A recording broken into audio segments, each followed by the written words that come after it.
What's going on, y'all? It's King Clips coming at you with a special episode of Clock Watch, episode 113, season 1, episode 13.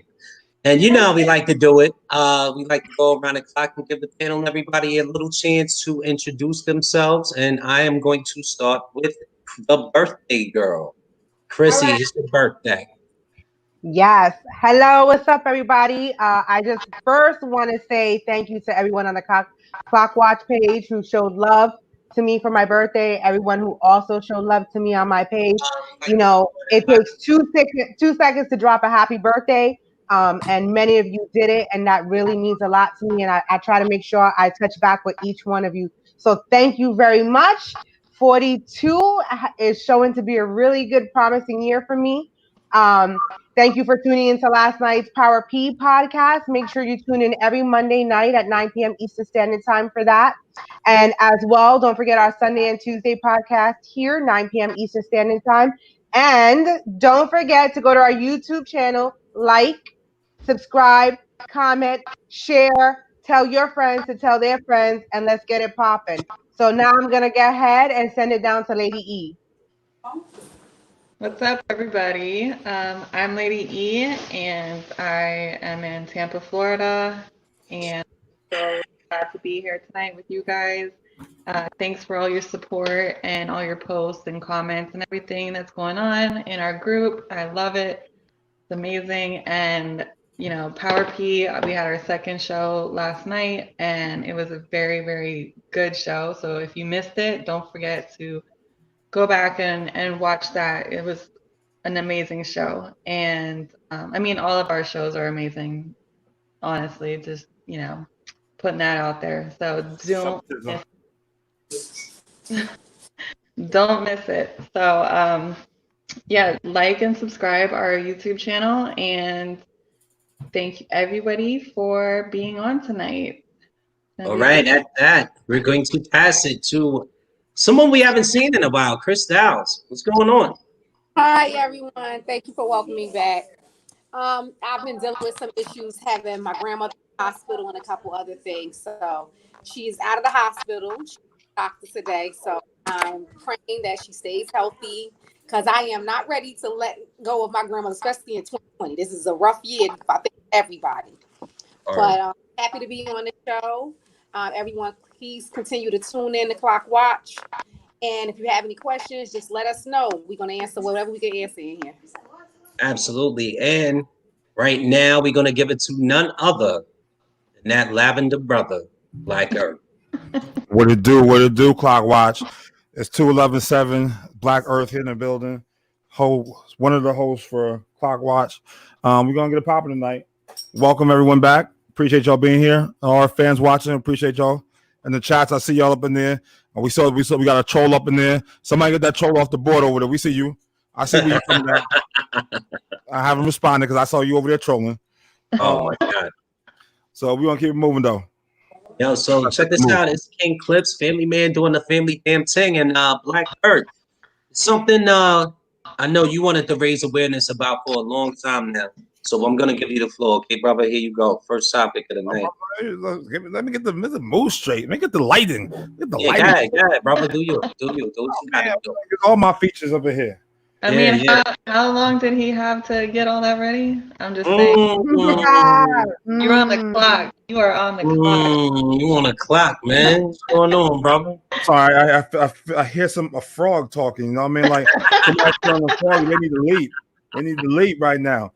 And leave your ass on this lily pad. You might not be making it back. Hey, you give me shit, so I gotta give you shit right back. I know you do. I got you. So I'm ready, brother. Yeah, I'm ready, man. So basically, for a while now, I've been tracking the situation. If any of you guys are familiar with the Hard Rock Hotel in Louisiana, I have one of my Facebook friends, extraordinaire, Rubia. If you see her, I always post stuff about her, and she's talking about the collapse of the building in Louisiana. It actually was a Hard Rock Hotel building. To my understanding, it was built. They were building a Hard Rock Hotel and Casino there, or something to that magnitude, on top of a building that was already existing. So it was there for a while. So they got the go ahead to build on top of it. It was like an old furniture building or something. I don't know exactly what it was, but so they started building on top of it and trying to expand it and build it into what Hard Rock wanted it to be. So in the course of them doing this, there's all like anybody that's in construction will understand that there's regulations, rules and regulations, and you have to get it approved and licenses to put these boards and things down in order for the structure, because you know how much cement to pour for the beams and all this other stuff, and it has to be signed off. So apparently, allegedly, the construction company was cutting corners. So what they did was they weren't using the right floor, like the floor beam that needed to be like, I think it was like 3/4 inch, and they was using like a quarter, an inch and a quarter or something like that. It was really off what they're doing. They're cutting money to save some money on the project and get it done quicker. And then the beams that were built on there also, they weren't as thick as they were supposed to be, and they weren't in the center of where they're supposed to be as also. So there were some workers that actually the contractors, they actually made complaints about how unsafe the practices were before the collapse of the actual building.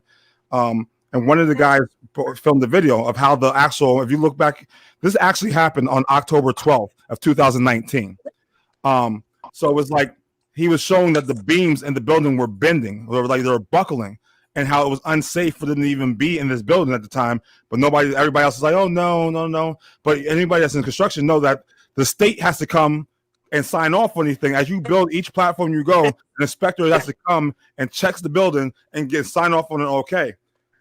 Apparently, I don't think no one was coming out there checking out on it, or really they were just signing off and not even looking at it. So what ended up happening was, after all the complaints and everything else, that the building came down. So it collapsed. And inside of the building, there was two workers. There was actually three workers there. One black male, I believe, I forgot his name. But you can look it up. Quinion. I don't remember his name, but he was ejected from the building. So that was Anthony. Yeah, he was in the street. So his body was like flown into the street. But the other two workers weren't so lucky. Their bodies were in the Rebel, and they continued to be there. They actually were in there. So that happened October 12th. And we're now, where are we at? What's the date, everyone? It's like July 21st. 21st. So their bodies have been in that building for 283 days. 283 days that their family couldn't actually mourn their relatives, and the state was unwilling to do anything because it was deemed unsafe to go back into the building. So they couldn't remove it because of structure, because the rest of it could just come down on the people they sent to help them. But it's still been 283 days. Like, you could have came up with some. That's approximately that 10 months. Almost a year. Yeah, 10 months. 10 months. Bodies, and that first part of it all, to be honest with you, is that you can see one of the legs outside the building from walking past it from the street. So let me give you a little bit of perspective about this. So, do you know what happens in New Orleans? What are the big events in New Orleans? Jazz Fest and Mardi Gras. Exactly. They had Mardi Gras and Jazz Fest, and with the leg hanging out the building, so there's someone tried to put a tarp over it. Put a tarp, but the tarp didn't stay. So not only did they do that, they also had tours on segways to the building, so you can see the leg hanging down with a collapse in. So you got people that charging, I don't know, amount of money. If you follow Rubia on my Facebook, you'll see her on my Facebook. If you go back through history, if you even look her up on YouTube, she will show you from the beginning, because she actually is a well-renowned teacher in Louisiana. She's actually a history teacher. She retired this year, and she's young. She's about maybe I don't even know. I don't want to put an age on her because she looks young, very young, and maybe in her mid-30s or early 40s. Yeah, early 30s. Retired for teacher to become a full-time activist. So what she does is she goes from wherever there's an issue, she's there. And she's been the only one to bring shed some light on this, because did you hear about this? I never heard about this before. And it didn't make national news. Like, not to my knowledge, it didn't make national news. I didn't see it. We talk about a lot of shit on the news, but this was not one of them. And I've seen a lot of other things happen, and this has never been something I saw on there. So it kind of like fucked me up, because I'm like, damn, like, this is foul. Like, how y'all gonna lead some dudes there for 283 days, then have a tour where everybody can see that you like to see this building, like these deaths, these two bodies in there. Like, you're not respecting those people's death, like whatever. So, but to add to that, Black, I believe, if I understand correctly, one of the plans was actually to implode the building with the bodies in there just to bring it down and then recover remains afterwards. Yeah. I You're right. that. You're 100% correct. That is one of the plans, but they could have moved on that plan 100 days in. They could have 283. That's 10 months. Like we're talking about. Well, but the families don't want the implosion because No. They want to get done so that they can mourn their over and to implode it. But no one can go up there and get them. They've already been showed that it's not safe to someone to retrieve them. But I have some questions about that because let's go back to 9/11. Mm-hmm. Let's go back to 9/11. Like we have people in there doing body recovery. Yeah. You know what I'm saying? How long? Like, For how long? For a long time, for a very long time. Really long time. For a really long time. But the thing is that you know where they are. On the 8th floor, off the patio. And I believe the other one is also either the 11th or the 8th as well. So we know where these human beings, someone's loved one is at. You had enough time to make a plan of action. Right. Well, they planned to go in at first, but because remember, none of the things they used were regulation, so they don't know what is what on there. The only strong foundation is the main building they were building on top of. So when they cut corners all the way over, I mean, you can't send people in there to lose their life in order to save people that are already gone. Yeah. So that is where the problem comes with it. So, but they want to mourn and get they don't want the body just hanging over the damn tarp. They don't want the legs just hanging in the street. You know what I mean? And people just walking by giving tours. Like, but how did they even put the tarp up there? If they had on the side of it because his leg is hanging on the side of it. So no one's going in the building. They can use a what do you call it? They could use anything to like rise up there and just put something over. So if they can use anything to rise up there, why can't they pull? No, they can't. Listen. All right. So in buildings, you cannot go in and unsecure. You can't send people inside that building to remove the body. No, I mean like from the outside. But like I get what you're saying. Like build a scaffold. Yeah. Outside, right outside of where that leg is. Yeah. Right. Build a secure enough scaffold where you can try to at least excavate some of get a better vision of what's going on there, right? Get a better view of what's going on. That's great, but when you build scalpels, you have to build it against a building of construction that's going to hold. You can't build a scalpel in the middle of the air in the middle of space. It has to go against something. There may be more casualties than expected. Well, not only that, there's been people that have come there to actually they that know their job, that their construction. They went. That's why it's taking so long, because they're trying to think what's the best course of reaction. Yeah. But it's going to be a lot faster than 10 months. Why does it take that long? That's the sickening part about it, lady, because that's really sick. Because no one else know that when the Super Bowl happened, there was actually a protest outside the Super Bowl in Miami because it was Hard Rock. But no one, like, as much as Super Bowl coverage that I got, nobody. Did you see that watching the Super Bowl? I didn't see it. That's the whole thing. You know what I'm saying? So also, if you, so I went back to watch a couple of newsreels, and there was a gentleman. I don't know exactly who he was. I want to say he was a fire chief or something, or whatever. Something with the inspection or fire. Uh-huh. And the words that came out of his mouth like threw me back a little bit, because this was back in March or February. Wait, hold on. So no. I'm talking about when he spoke. When he spoke, it was in February, and he said something to the effect of, "Well, we're trying to figure out what we could do. We had a timeline of March, but with the Jazz Fest and everything going on, it looks like it's going to get pushed back to April." And I just, in my mind, couldn't fathom how the fuck that takes precedence. Yo, they are so bugged out down there. Like, nobody took priority over like bodies. That's how used to death they are, though. Like, look how much got to it. They're like, this Mardi Gras must go on. These parties must go on. Fuck them dead people up there. We're just gonna party and make the city some money. You know what I'm saying? Yeah. With the spout. And I think y'all missed the part. Y'all missed the part where Black said that they were doing fucking tours. Yeah. So you can see dead bodies. I know how Louisiana got that fucking Segway tours. Bro, on a Segway. Culture, man. You know what I mean? Like, that's people trying to make bread off of seeing people. Y'all should have recovered back in, I'm gonna say December. Y'all had 2 months in December to do it. Get on your fucking job. At the same time, though, I do get it. Like, you want to make sure everything is foolproof and 100% safe, right? And you're most likely, if you're going to implode the building, you're going to have to evacuate the area. And how much does that area bring to the actual city? You know what I mean? And that's what So, they were looking at. And then also, just so to know as well, Hard Rock wanted to sue the city, saying that it was giving them bad publicity, and that they were actually gonna. And the mayor was like, she was like, "You're crazy." Like, Yeah. but this is what they were focused on. This is Yeah. what they were focused on. Their Right. reputation. Yeah.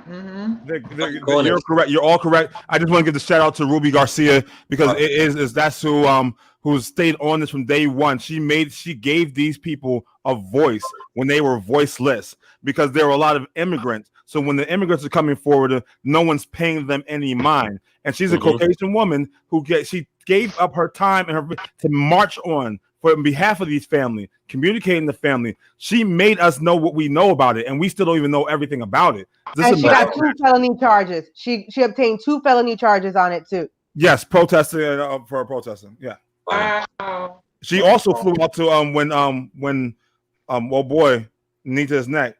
George Floyd. Yeah. When he was out, when that happened there, she actually flew to Minnesota as well.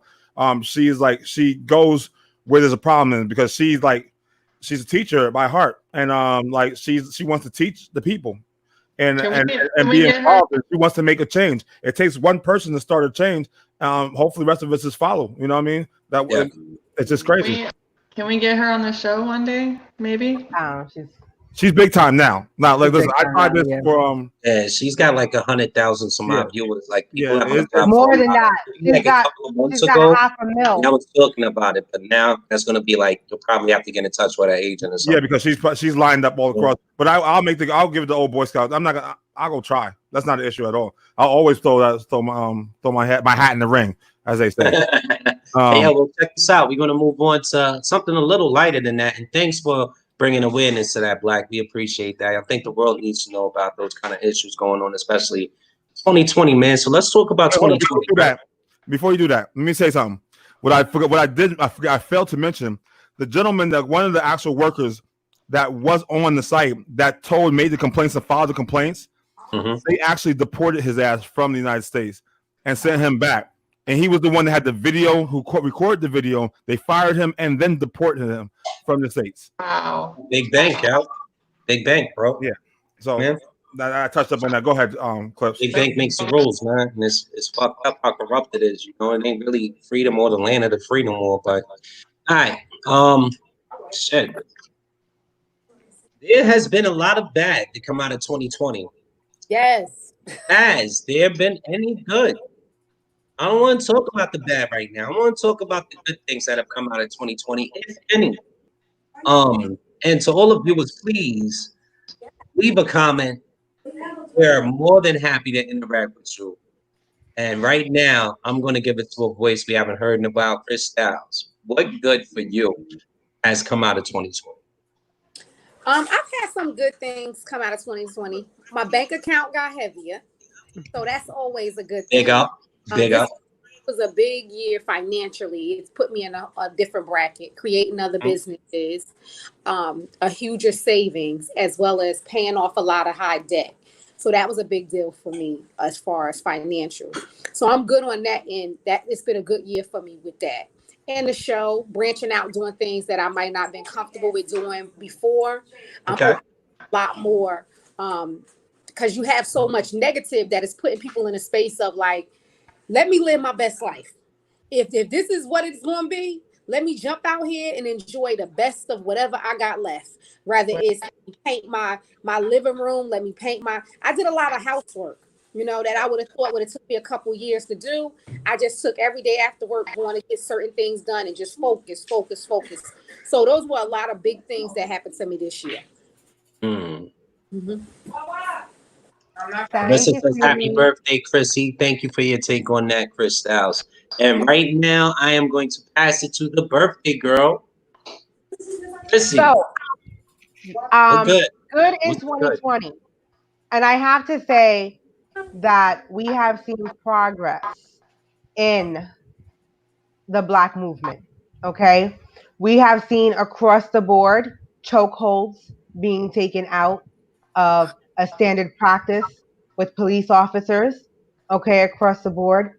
We have seen across the board where no knock warrants have been taken out of the picture. Our Brianna still has not received any justice, okay, for her murder. So, despite the loss of the life, we have seen some progress towards that. We need more progress and we need to continue working on it. And I'm starting to see the Black Lives Matter start to settle down and not see too much of that movement anymore. And we can't forget it just because we're halfway through the year. We got to keep the same pace, the same energy, and keep it moving forward so that we can continue to see progress. Okay. So, on a whole, the other thing I've seen that came out of 2020 that's a positive, despite COVID, we're now seeing more family time. We're seeing more families spending time with their children. Kids are playing outside, they're riding their bikes. Families, parents are starting to see what their children are being educated at in school, and maybe some change can come out of that as well, so that we can have more progress and progression with that. So as far as America, what progress and some of the good things that came out of it, that's that. And for me, I've got to say that I don't know, but since the beginning of the year, everything has been on the upswing for me. Just just in a hole in my personal life, my career, I'm kind of settled in a place where I'm happy. My personal life, relationship wise, I'm very happy as a single as a dollar bill. You know what I'm saying? I'm chilling, having fun with that.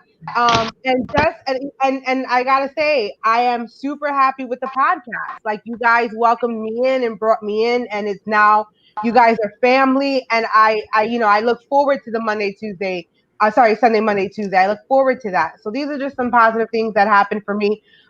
Let us know what some positive things has happened for you guys. Make sure you comment, but let's not forget.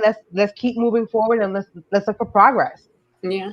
Well, hey, listen, man. Thank you for doing your thing on the podcast. We really appreciate that as well. Big Black Earth, what good has come out of 2020 for you, brother? Shit. 2020 started off like I didn't lose, but it put a damper in my private business that I started my entertainment company. So I looked at it like, damn, like shit, what I'm gonna do. But it actually been more positive than bad, because I got a chance, like you said, Chrissy, I spend more time with my children because I'm usually ripping and running, doing this job, doing that job. I'm doing everything, but not spending the quality time at home. But you know what? I'm with it. I mean, I can't complain about it. This is actually had me put some other businesses together, had me map out a goal of where I'm looking to be at, where I'm trying to do, and where I want to be in life. Like I figured I need to slow down and focus on happiness and do what that we call, I guess, that mental health. And so it's been good. I mean, I really can't complain. The only thing I miss is football, and Yeah, I do miss that. You're right. But until it comes and my team start losing, then I ain't gonna miss that much either. Your team, yeah. Oakland Raiders, we crossed the bay. Well, we were supposed to bay. Now we I'm Vegas now. Yeah, so I mean, it's just that it gave me more time to reflect and more time to actually and slow down and value life and look at the other side of it. Focus on personal relationships, rekindle friendships through like yourself, Ken Clips. Creating new friendship like Chrissy, Lady E, we go way back anyway. So like shit, it just all the shit talking we do, just gives more time to do it in public. And then Chris Styles, like damn, like we rocked in high school, like you my homie. Right. You know what I mean? Right. And then to be killing that, it just gave me time to put shit in perspective and hopefully build something. I mean, Black Lives Matter is it should never be a negative connotation. But there are the people still out there that want to make it into negative connotation. It is really about lives mattering, and the Black lives need to matter as well, because they haven't been mattering, not just to the police, but even in our own community. It's not just about one people; it's all of it. It's an all aspect of it. you guys just paint a lot of people just paint a picture because they just think it's just according to police brutality, but it's in all aspects of it. It's for me telling King, your life matter, brother. Your Black lives matter. Let's do something about it. Let's not be a statistic. Let's not be a stereotype. Let's be more than that. Let's grow because we're better than that anyway. It's like bigging up their own. I mean, that's basically what it comes down to. No, absolutely right.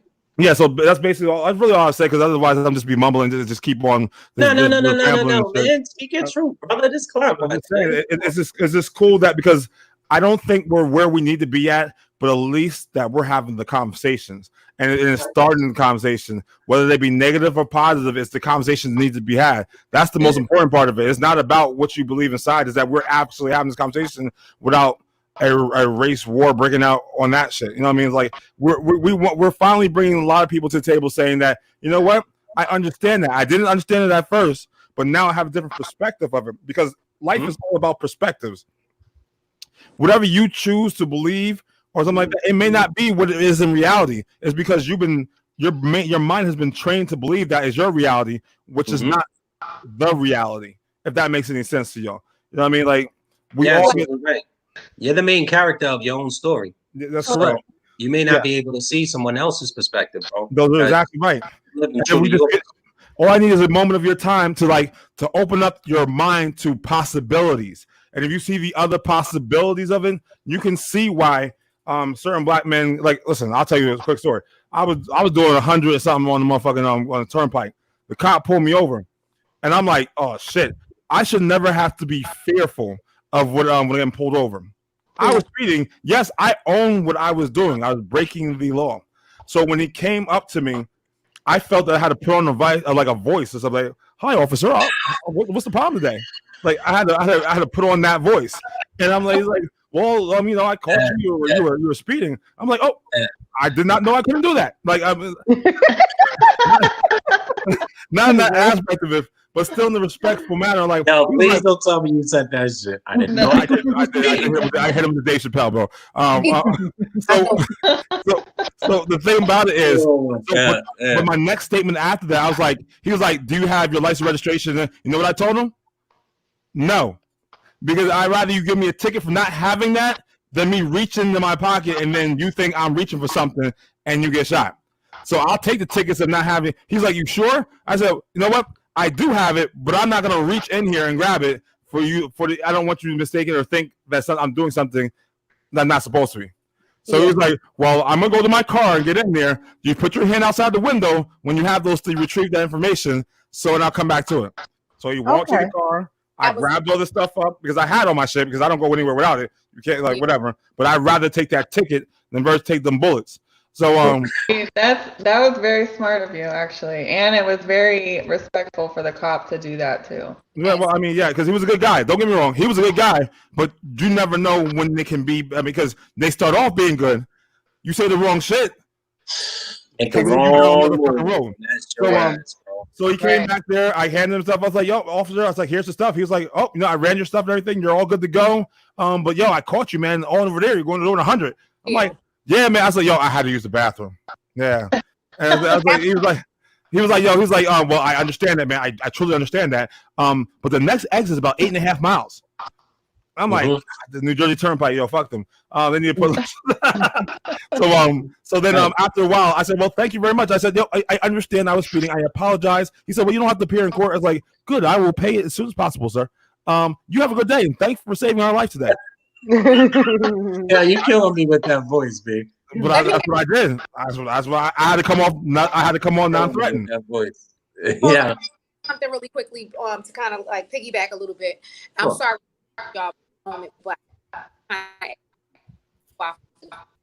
breaking up for some reason. Break up, Crystal.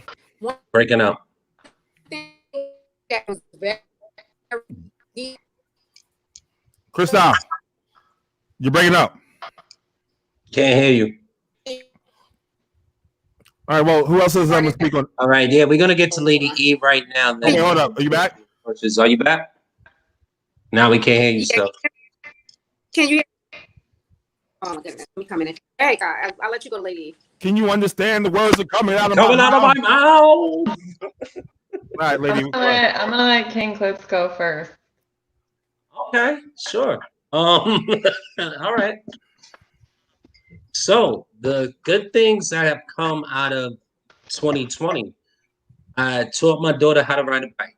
She's 8 years old. I definitely did that for her on her birthday. Felt really good about that. One of the funniest videos came out, and we had Clockwatch going, and I refused to post it because we were right in the middle of racial injustice, and I feel it would have definitely taken away from the message we was trying to get across. Now, I'm gonna touch up on that in a bit too, but it was a "you about to lose your job" video. And Shorty was hemmed up. I swear to God, because I was so angry, sad, pissed off that whole time, and I just felt on so much edge, right? Like man, I told you I was crying every other week. Like this shit was horrible. You know what I'm saying? And we're out here doing this podcast, and we're out here like trying to make things happen. And then all of a sudden, it's like God sent this lady with this video. You were about to lose your job. So I started laughing my ass off. I was dead. Like finally, right? We can laugh again. Just even briefly. I didn't post it in the group because I knew like what message we was trying to push and how that would have deviated everything. But on the low, I sent it to Black. I sent it to everybody. We was dead. Like this shit is crazy, right? So yeah, that was one of the good things that come out of this year. The tearing down of these racist statues. I don't give a fuck about your Confederate flag, by the way. I don't care. It's like a Nazi flag, all right? I'm glad y'all took these old fucking racists the fuck out of here. Fuck that. That's how I feel. A lot of fucks going on because that's how I feel about racism. Anyway, that's another good thing. I don't like how they penny pinch and everything, but we're not talking about what we don't like, right? We're talking about the good stuff. So another good thing that come out of 2020 is this right here. Clockwatch, man. Clockwatch. I got to reconnect with Black. I got the we got canceled from another podcast, and I got Oh, gotta bring up the old shit. Yo, I gotta bring up the old shit in order to talk about the new shit, right? And that's unfortunately that's our history, you know. That's our history with the. It's a part of our history. Why do you keep bringing Eric out? I don't know. I'm like, what is he doing? And then he what are you doing, yo? Hold on. Peekaboo. Yeah. I see you. And then my face get like this big. Yo, Clockwatch, man. Like this is one of the dopest things I think that come out of for me, out of 2020. You know what I'm saying? I look forward to it. I look forward to the questions, you know. I can be a hard ass and motivated to the rest of the panel. On the low though, y'all never see that. Y'all never see that on the show. And I hope it never will translate into the show because the show is all about the show and we have fun doing what we do. You know what I'm saying? Have a comment. Yeah. Oh yeah. You know, bunch of the comments. Please read them. Let's do it, man. I can do the comments. Oh my God. I'm good at that. Yeah, I get to all of them. I'm gonna erase my face right now and Ladies E's face because this comment is like that. Hold on. I'm not gonna see us for a minute, but here we go. Yeah, 2020 has definitely not been all bad. I've gotten to spend more quality time with family. I focused on my health and have been working out almost every day. I got a promotion and have been able to save a decent amount of money. One step closer to buying my own home. Congrats to you, Stephanie Patson. That's awesome. That is amazing. Nah, it's fine. You can erase our faces as long as you're communicating. We're communicating back with you. But you know what? Just to touch up on her comment for a second, she's absolutely right. I've gotten a little more in touch with my family as well. It's not so much more as we're just two machines. We actually check in on each other now. So, because you can get lost sometimes in the everyday, man. Let me tell you, you know. And I didn't think we was gonna make it, man, but we here. You know what I'm saying? Like, there's a lot, like people take this shit for granted. Man, listen, I'm looking around the neighborhood and things are going down. You know what I'm saying? Like a lot of people ain't surviving the pandemic. A lot of people ain't surviving this shit. Like So you just got to be grateful for what you have at the end of the day, man. You know? And at that now, I'm going to turn it over to Lady. All right. Well, all of you guys like took the words right out of my mouth because I agree with a lot of the things that you guys have said about the good things. And so 2020, it started out as being amazing. I just moved back to my hometown, Tampa, Florida, in November, and basically I had to restart my whole life, you know, and like start from the bottom and grow up. And you know, I had like a really great job. I was, you know, I was making good money, and I was like getting my career back into, like I had to find a new job and everything, you know, start my son had to go to a new school, all that stuff. And, you know, it all started out great. And then COVID happened. And then at first it was like a like, oh, this will pass. You know, like at first I didn't really believe it, or I didn't think that it was going to turn out, you know, the way that it did. And you know, I got not laid off of work, but you know, we got quarantined for, you know, a couple months, and then I went back to work. And then um, you know, but during that quarantine, I got to spend a lot of time with my kids. And you know, that quality time that because I'm usually on the go. I am on the go all the time. My kids are at school or an after school program. So it's like we have at least maybe 3 to 4 hours at home together before we have to go to bed every day, you know, and that's hard on yourself and your kids. And it's like, you know, there has to be more time with your kids and teach them, and you can learn from your kids too. So um, just being at home with them was like a really great thing for me. The whole school, like being out of school thing for my son and my daughter, it was rough.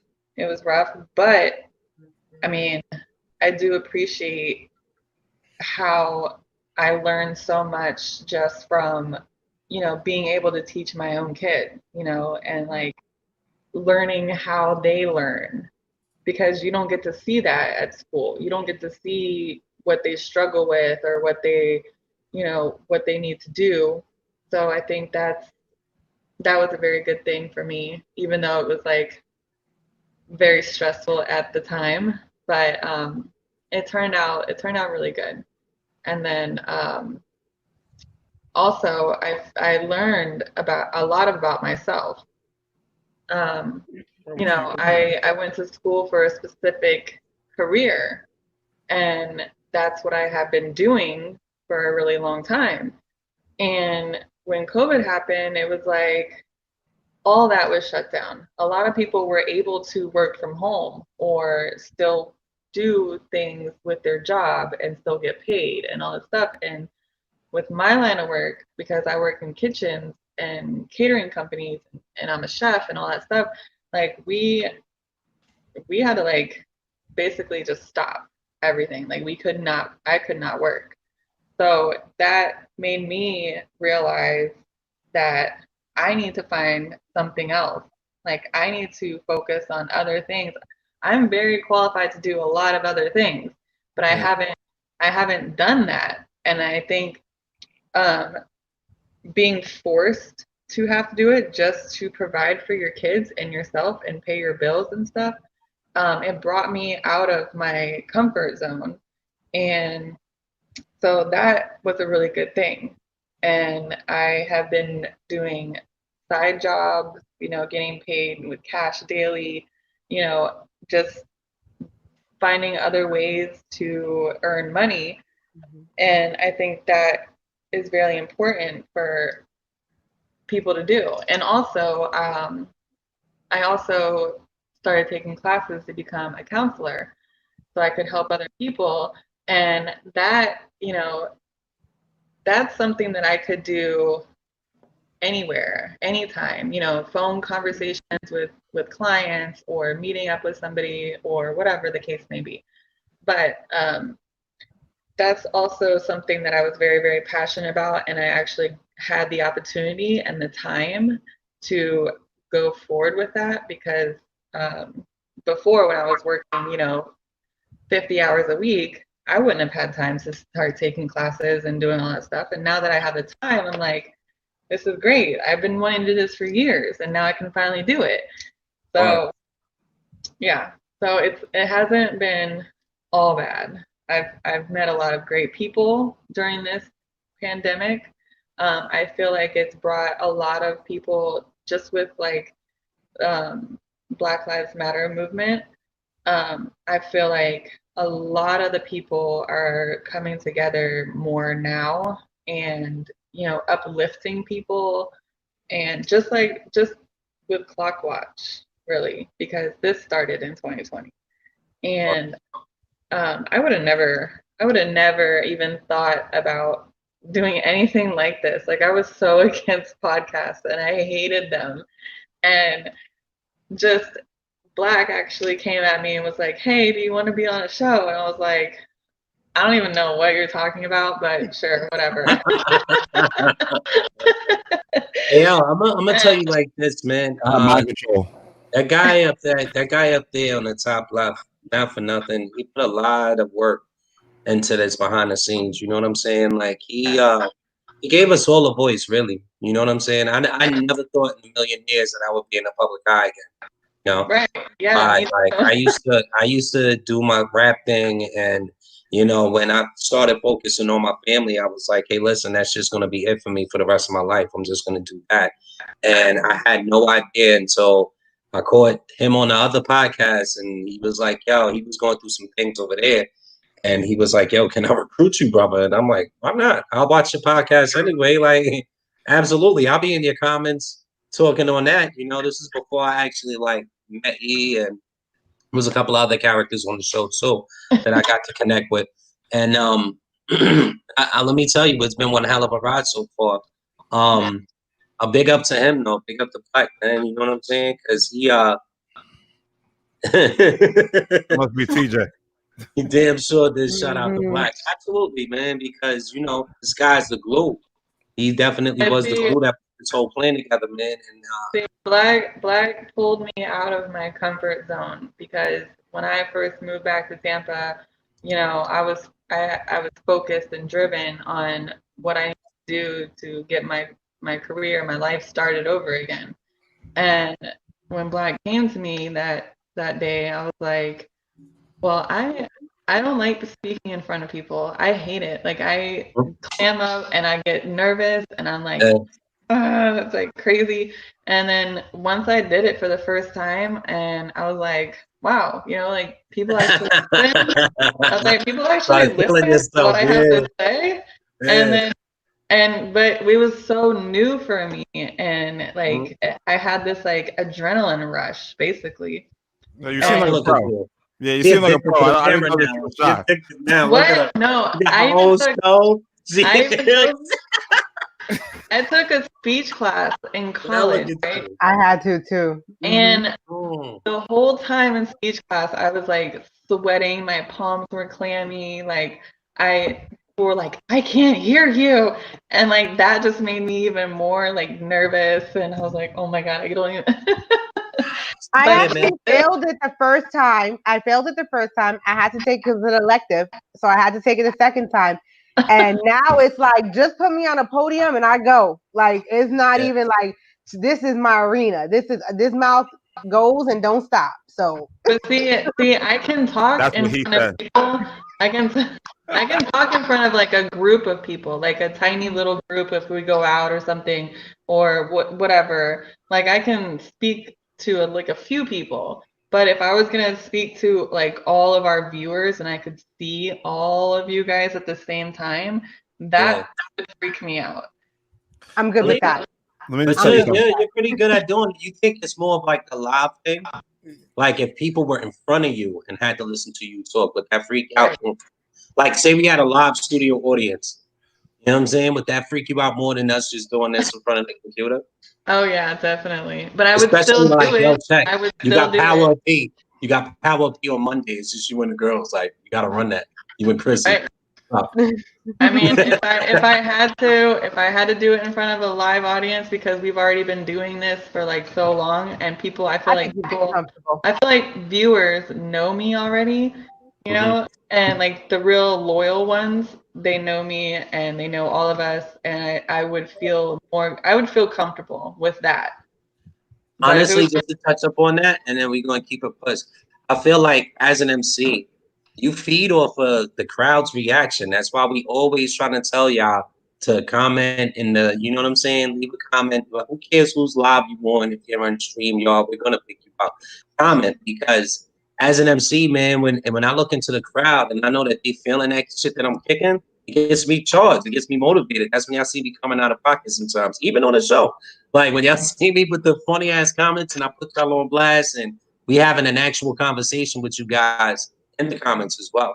So, you know, it's all energy, man, and positive energy is great energy. So yeah. And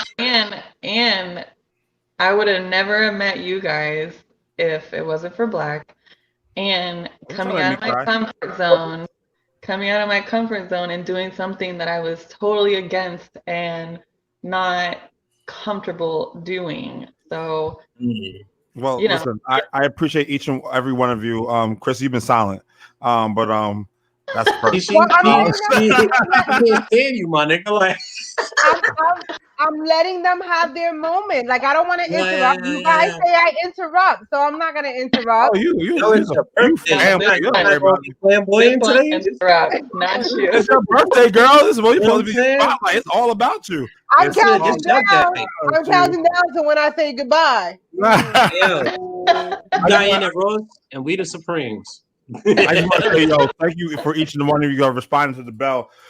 We built this shit in only a month and a half with 2.3K people, man. The community is beautiful. Yes, we have some bad apples, but we eliminate it quick as hell too. But we also have a philosophy where that if you're gonna say some ignorant shit, we're gonna hold you to it. We'll ask you some questions. We'll allow you to go on and play yourself. Until it just gets until you don't respond or you just stop making sense, and then we go and we gonna bomb on you. That's why we do. If you want to put yourself out there on our wall, right? First of all, you better be watching the podcast. Second of all, if you're gonna come and say some dumb shit in the group, we're gonna leave you. I don't give a fuck who you are. You could be my mom's resurrected. If you wanna come on the group wall and say some wild shit, I'm just gonna let that rock, and the whole group is gonna kill you. Watch. I promise you that. But we do. Our fucking supporters are crazy. I love them. I do want to say that we do appreciate all the different views and opinions. Oh yeah, absolutely. So don't think that you can't say what's on your mind in our group. A lot of our people don't think the same way, which is okay. It's okay to not think the same way as somebody else, but that doesn't mean you can't voice your opinion. And that's the great thing about a debate, right? It's the flow of a difference of opinions back and forth with each other. If everybody was on the same page, it wouldn't be a debate. It wouldn't be a conversation. It'd just be everybody saying kumbaya. So, we want that so that they're, because guess what? Like, I'm all about learning. I'm all about gaining knowledge. I say it all the time. If you can teach me something, I want to take it. So maybe your point of view and your perspective is going to make me have a different outlook on something that I was already stuck in. So don't take away from that. Come on, give it, bring it, let me. And if you can't change my mind, you can't change my mind. That's it. Yeah. Let me speak on this real quick. Let's get to the comments. Alan Daly says I stir shit up on Black's post. He's a troll, y'all. Like I'm that's why I stopped responding, because I knew what you was doing. So he's very knowledgeable. Yeah, but he got so hyped, and it's funny because he was just on my wall banging against a Trump supporter. So when he came in, I knew he was trolling. I'm like, all right, you just let him fucking go, yeah. Just go. No, that's my Can you just dude. go already? We go way back. Also, yeah, that's my dude. So we're never getting into it. If you're reading the post, we have views and we'll go. That doesn't change shit, man. So like my other boy, I can't think of his name right now. Yeah, it's not matter. Listen, we all people on there. I don't care if you have the total left view of my view at all. It's not about me. I'm not chatting to hear myself speak. I want to hear your opposing argument. Plus, I want you to sway my thought, like to have me rethink how I feel about something. And that is about communication and voicing difference of opinion. It's not about like Mickey. Mickey was out there defending. He's like, yo, Mickey, me and Al are good. Me and Mickey are good. That's my boy. And we all people, and we all have our own opinions about something. But I want us to talk about it, because if we don't talk about our opinions, then the other person that's sitting on the sideline are just already formulating theirs, and they're unwilling to put theirs in the pot. So we're not forward thinking the conversation. Yeah. That's important. Right. He's absolutely right about that one. I don't want any of you guys to be afraid to voice your opinion. The only thing we do have a problem with Racism is any form of racism or hate speech. Right. Like I said in the announcement, please read the announcements before you post anything, because I want your participation. But as soon as you start with say homophobic or racial stuff, then I gotta flag you. Can I take control of the comments? Because you killing me. Hold on. No, I got it. I got this. We just Okay. touching up on the subject. Relax. I'm the host tonight, Power People's last night. I got this. No, I'm just saying they're coming in, and then when we It's your get to them, birthday. they're It's all your late. birthday. You don't have to work. It's your birthday. Now, check this out. So I want to give a shout out to my homie Kevin. Big Kev, what's up, people? I haven't seen him in a bit. I wanted to do that real quick before we touch on the other joints. You know what I'm saying? That was from Kev. We have Al, let's go. That's the homie for I don't know how many years. He's also a huge troll like myself. Unfortunately, on this podcast, sometimes I have to put on a serious face. But I'll be right back with you with the trolling shortly. DJ Spitter says, troll God, you already know, brother. You're not giving up. Yo, FB full of 95ers. He's still talking crazy. Still talking crazy like he got body 5% or something.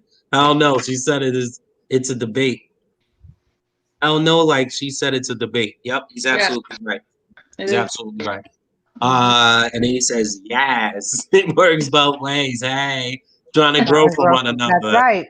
Right. Absolutely. All right, so I want to move on to some fun stuff, y'all. Hey, I want to say something first. Yo, let her speak. My bad.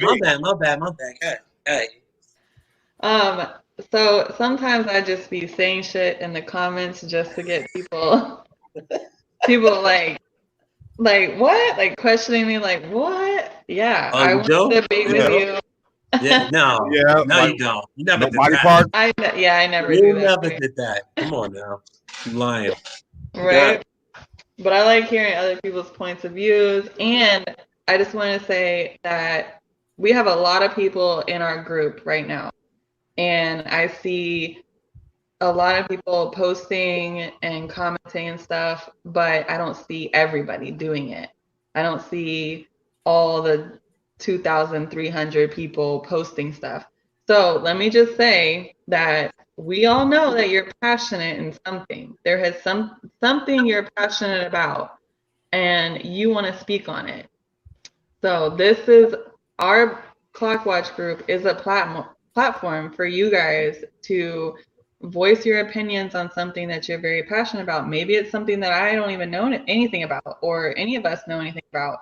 And I want to be educated. I want to learn. I want to know what all of you guys are very passionate about, and hopefully, we'll get to know each other more, and we'll all learn more things. And the more you put it out there, the more you voice your opinion, the more that other people learn and grow and become united. So I just wanted to say that. So I want to see everybody else posting. You people. Huh? What did I say? No, I'm joking. Nice. So check this out. Yeah. What did I? On to our what next did I topic. say? Pump it or dump it. Entanglements. August Alzheimer. Should Will Smith shoot him the fair one at this point? Right now. Black Earth, I'm gonna go directly to you on this. I I'm gonna go directly to you on this one. was brother. hoping he didn't come to me right now. Now Pump it or dump it. Entanglements by listen. That shit is my joy, yo. next time I'm with somebody's wife, I'm gonna be playing that shit. That's how we gonna do that shit. I'm about to do I'm gonna do the entanglement stroke. The entanglement stroke, be like, yeah, what's the entanglement stroke? Yeah, what's the entanglement? hold on. That's only for You get tied up in the sheets. You get tied up in the sheets. Hold on. Tied up Only in the sheets. Only a selective few. Yo, spit them lyrics, yo. Chris, you got them lyrics. Spit them lyrics for us real quick. Word. Ooh, let's hear those juicy lyrics. What he said? He said the definition of entanglement is when you're tangled in the sheets. Girl, I know that we don't call it a relationship, but you're still fucking with me. Got that heat. Hey, yo, Clips, jump out the trash can. That's Hey, yo, man, you talking that real hot shit right now. You know what I'm saying? Talking about people wives. Yeah. So what's up, man? Next time you with somebody's wife, you gonna press play? Yo, I've had my fair share of pumping it entanglements. or dumping it. Let's get to that first. Are you gonna pump it or dump it? You said pump it. Listen, I'm gonna pump it. I just told you. All right. Now, part 2 of the question: should Will Smith shoot him the fair one at this point? Nah, that nigga should go ride by and dump some lead in his crib. That was what. Yo, we do not promote violence here. Wait, like I said last night on the Power Team, listen, she was the one committed to Will. Alcine had nothing. August had nothing committed to Will. He had no obligation to that man. No, nah. I'm talking about right now, Chrissy. He dropped that track right now. Hold on. Husband. Hold up. Yeah, because he did that. We're not talking about that no more. We're talking about right now. Exactly. He is back with his wife, and he's crazy on the track. He beating that nigga. But he also said in here, I gotta get the lyrics. He said that he's still in love with her. I know. She don't love him no more, bro.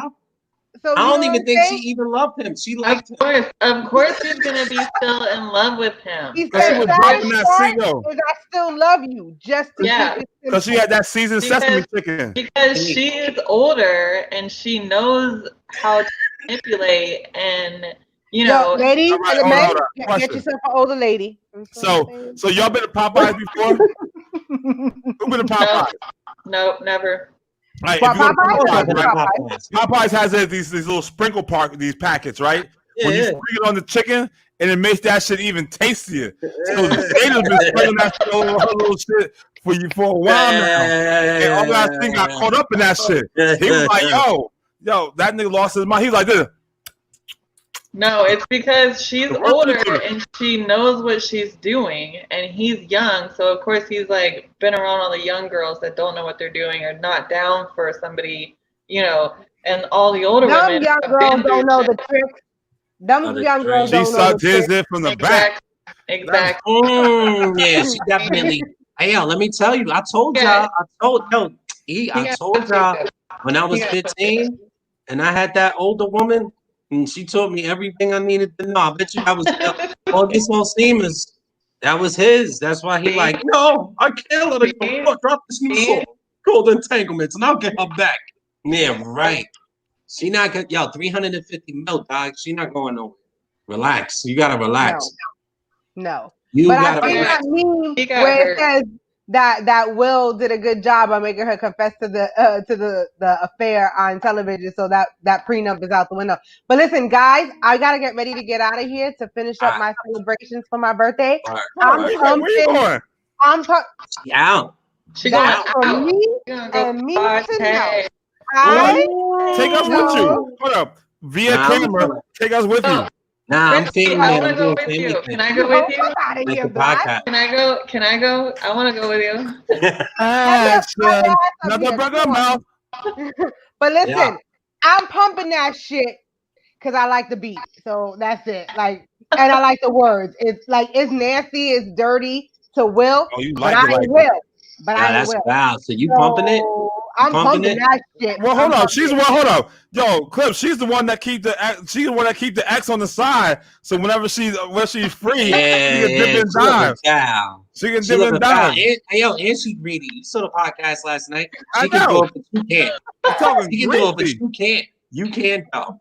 You know You what I'm can, but saying? I can't mess up. Actually, Yeah, greasy. you looking Hold up, foul. Al, say happy birthday to you, Chrissy. Thank you, Word. Alan. Thank you so much. Word. I appreciate Hey, it. let's get to these Listen, comments. This is a I'm gonna comment. just say goodbye and Bye. tell everybody thank you all for the love. Thank you. Keep it coming. I can't wait to see you guys on Sunday, right? Because it's Tuesday, right? Look, I'm about to go forget what day of the week it is. But I hear that. Go thank tear it you up very Tuesday. much.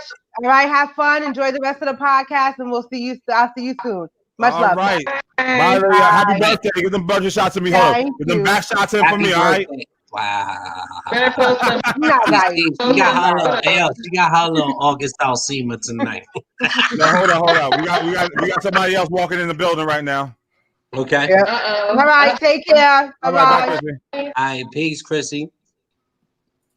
All So right, yeah, so all right, yeah. let me adjust my camera because we all got big heads right now. You know what I'm saying? Like, whoa. don't worry, I got the super duper No. camera coming. You I feel have like- the big head. wait, a minute. Not Yeah, everybody. my head is enormous. Yeah. it's- Hold up. I don't listen. We're gonna put a poll And I out think it's there. the camera too. I gotta fix some settings. You're I gotta like, get used to them settings. Hey, yo, E, stop fronting though. Your forehead crazy right now. Oh wow. That shit glistening. So that shit glistening right now Hey, too. yo, You E, see the headbutt the sparkle? camera. That whole thing is shadow right now. Like, God damn. Go, Yeah, hold on. We can put clock watch right there in your head, forehead right there. Move to hey, yo, check it out. Let's get to these comments, yo, with my big you head. guys are amazing. Check this out. Facebook user, please hit the link. Is there a link available for Facebook users so we can see who the hell they are? wherever they are. If you're on the computer, go to the top of this chat that you're at right now and click on the terms where it says I'm StreamYard and accept them, and then I'll put you through. Excellent. There you go. So now we got Big Kev. He out here. He says August is a man code breaking simp. I have to agree with Yeah. You ain't lying. You ain't never lie, Big. You ain't never lie. Moving on. We got Sandy Moni Love. She says Jada got August Osina hooked on that boom boom for real. Boom, And boom. big up. Big I ain't big up. Boom shots. Big up. Yeah, I wonder what she's doing though. I mean, I'm not wondering what she's doing because I'm wondering what she's doing though. You know what I mean? Like, What you mean?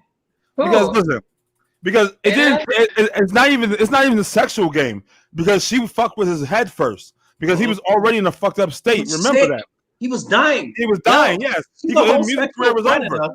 No, she's a predator. Yeah, word up. Yeah, I'm saying, she's like that school teacher that come in and say to the students, like, you trying to get this A? Yes. And little boy was on his deathbed. Yeah, and she scooped him up and put that old rhythm on him, and it's a rap. It's a whole rap now. And she saw that Johnson, right? And she was like, oh, I can put that to good use. Mouth watering. I need to give my take on this. You guys need a woman's perspective on this right now. What do you mean? You a woman? Give us your perspective. So yeah, hold on. Real quick, let me just hit the questions. Just let me hit the questions real quick. Okay. All right. She says, yes, Cancer season. Happy birthday. Hey, I'm a Cancer too, man. Thanks. And happy birthday to Chrissy when she watches this over again. You know what I'm saying? Her and LB, Cancer family. Let's go. Next joint. We got Beauty Mode Clips turning on G6. I don't know what that means. I'll elaborate. You got bars, bro. But what that mean? You know what I'm saying? Let me interrupt you real quick. Clips, you missed a shitload of other comments above that That we need to go back. Yo, man, why you always calling me out every podcast? What's wrong with you? Because you said you had the We're comments. supposed to be brothers. You got the comments, dude? You supposed to be home night. You got the comments? Well, we're going to talk about this. Every night you girls are coming up short. They're coming up short every night. You know what I'm saying? Or your arithmetic is wrong. Yo, come on, man. Honestly, I may not even be getting them. Remember what we talked about earlier. I may not even be getting those comments, real talk. But we got Al's dying. We got Cindy Mooney Love. She said she's manipulated them. Absolutely right. And that's a woman's perspective, E. I want to hear your rebuttal in a minute. Okay. All right. You might be surprised at my rebuttal, okay? Jada could manipulate many. Big facts. Even though Pac. That's what I was about to say. She manipulate Pac. Couldn't talk about that East Coast, West Coast shit. Pac That manipulated that ass. Woo! Hold up.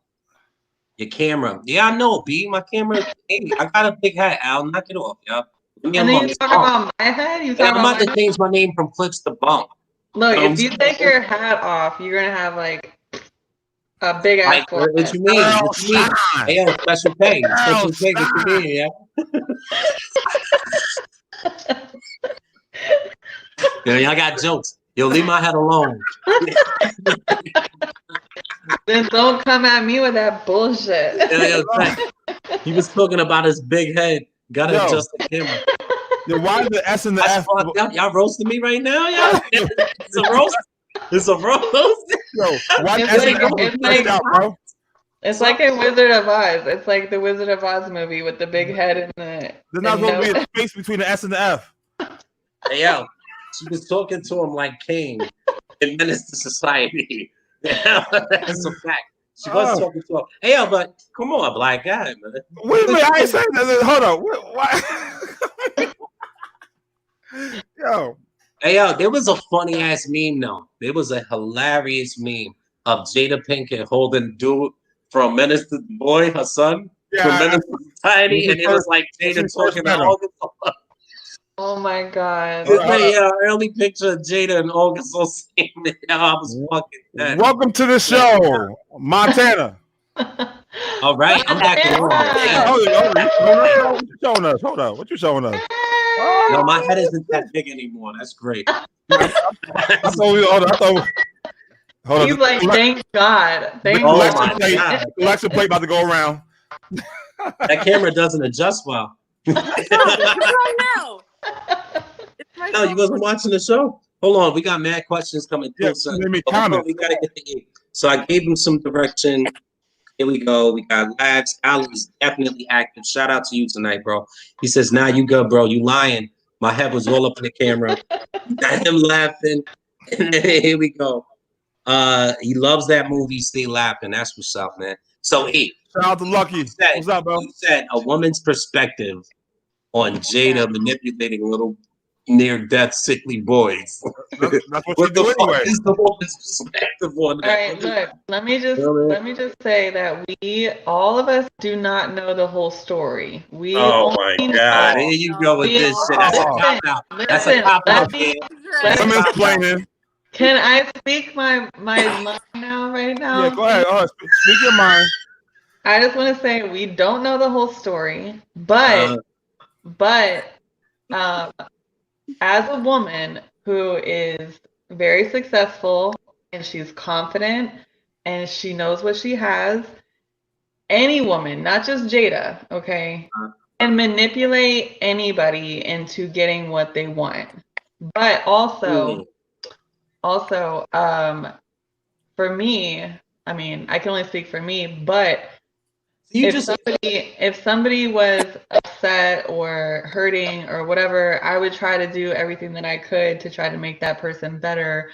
Or, I'm not saying I would have sex with them to make them better, but I would try. I would try to better them. Like I'm not condoning what she did. I am not saying that. No. I just want to make sure. Yeah. I'm not saying if she was there for him in his time of need, that's great. That's great for her if that's what she was really doing. But she was taking advantage of the situation, then I don't agree with that. I do not. But we all of us do not know every detail of everything that goes on. We're just hearing from other people Hearsay. and the We tabloid. know the facts. We know the facts. She told us the facts. She did. And then he also said it too. We were helping him try to get better. Guys, come and on. then I got an entanglement with August. Entanglement with August. Entanglement. Okay. Well, she is a grown-ass woman and she is married and she has children. So it was her duty to not have To this please that booty with another guy who is like 20 years younger than her. Okay, she's older. She's 20. wiser. She should know. Yeah, he's like 23 and she's like 40 something or whatever. 50. I don't even know. Okay. Marcus. She has to be wise enough to be like, okay, I need to step back. Like if I'm feeling some type of way towards you, like sexually, and I'm trying to help you do and better yourself and live your life, like that should be her main focus if that's what she's really trying to do. Right. But obviously it turned into something more. Right. I mean, you ain't lying. Hold up. It definitely turned into something You're more. Right, it did. You ain't never been with somebody that stroke made you feel a certain way about them, even though you know they weren't good for you. That was that R&B stroke. He put that R&B. That's different.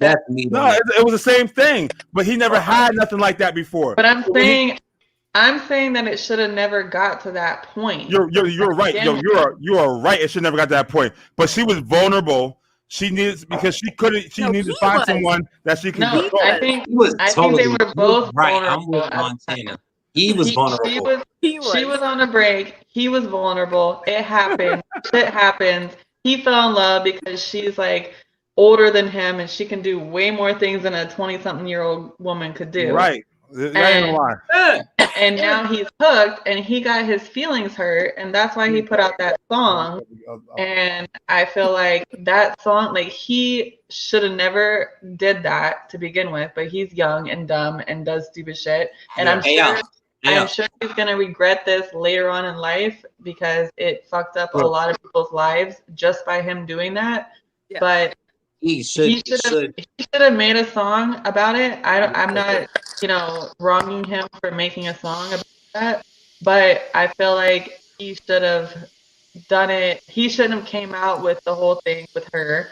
First of all, he should have just made a song about the situation without publicly saying who it was for. Will Smith shoot him the fair one, E. Huh? Should Will Smith beat him the fuck up right now? That's no, what I don't think that. Are you pumping or dumping this? I'm dumping it. I am still dumping it because it's childish. It's very childish. You messing with my kitty? I'm coming after you. What you talking about? You make a song about it. Hold up, because he is in the wrong. He is so in the wrong. You're right, but I'm gonna kill you first. Look at. That's like, hold up. Kanye West let Ray J come out with a song. I hit it. First. I'm gonna erase Montana and E for a minute. I apologize, lady, but this question is crazy. Here we go. Hold up, B. Dang. Oh, you mean the comment? Yes. August is fine. She wanted to die for that young thing.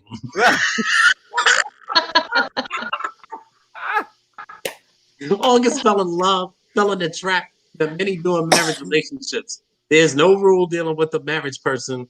Fucking leave with no feelings, period. You know what I'm saying? Yeah. I hope I nailed that the way you said it. You know you did. We gotta hear Montana's take on this also. Well, wait, hold on. Is it if I'm August? Yes. Well, first of all, check. Did you hear the new song "Entanglements" by August Osimo? Did you hear that? I can't get the remix out of my head. I do it all the time. I'm in the shower and go entanglement with August. Entanglement with August. You making a pop? You making a pop in the shower? Hold on. We gotta get a bill to your house immediately. Yeah. Montana, do that dance again. Do that dance. Hold up. Do that dance again.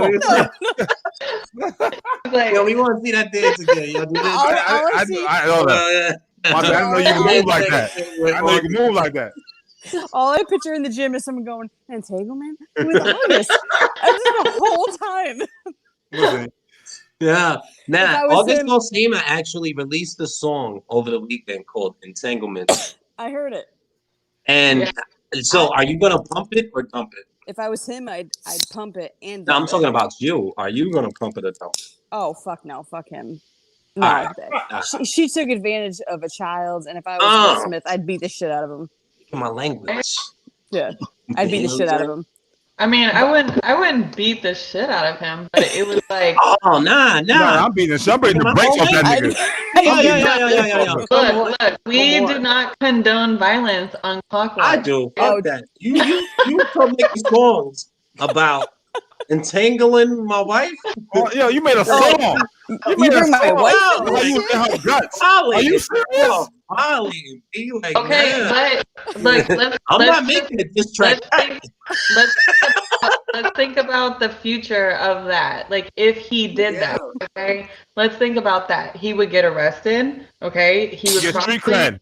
He would probably lose his job or career in the movie industry. He would probably, his kids will not look at him the same. Yo, so check this out, right? He has to be a role model for his kids. I got you. He's gonna do that. I have a 24-year-old son too. You know what I'm saying? I'll just send my son to go whip his ass so I don't look back. You know what I mean? How about that? So you're just gonna get your son arrested with a Absolutely. He violating the family. You got to protect his house. It's gonna look bad if I do it. I got 350 mil. I'll get you out of your jail. I think that since Jada and Will sat down and had that live thing going on, I think August and Will needs to sit down and have that going on. I don't think so. Ain't nothing to talk about. We need to take a smoke break. Ain't nothing to talk about. No, because Will is only getting one person's side. He's not hearing August's side. So I think all three of them should sit down and talk about it. Ain't got nothing to talk to him about. Ain't nothing to talk about. Yo, you talk to your hands. So you he's talk to just these motherfucking hands. Look what you doing. First of all, she already lied to him about it like years ago. Okay. And what if they all sat down together? I would want him to they did through the corny shit. They was like, bad marriages for life. I know that. That shit was mad awkward. That was awful. That bullshit out of here. It was awful and it was very awkward. And she was like, I don't know, I don't know what to say, basically. But if they both sat down, we gotta take a break real quick. Hold on a second. Hold on.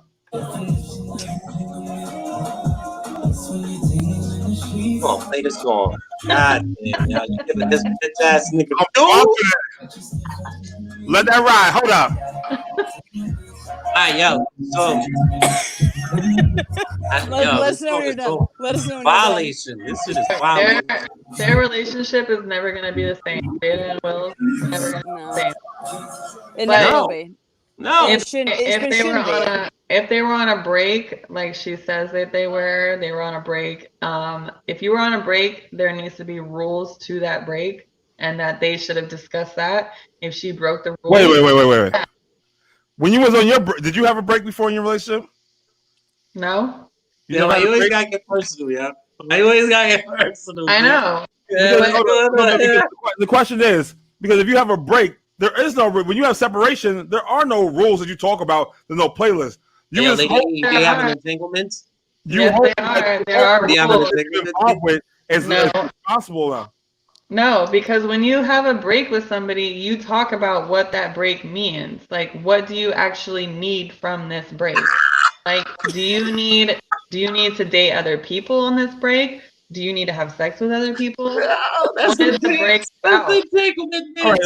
So the reason I say this because the reason why I'm even asking that is because I've been with several women that've been on breaks that don't have this discussion. They just meet. Their separation is because they need to get rid of. They need to separate themselves because they're not good together. They don't ever talk about engagement or entanglement. When you go on a break with somebody when you're married, the break is to get a break from the man or from the other person. So it's like, why do you need a break from that person? That's what you need to discuss. Like, why?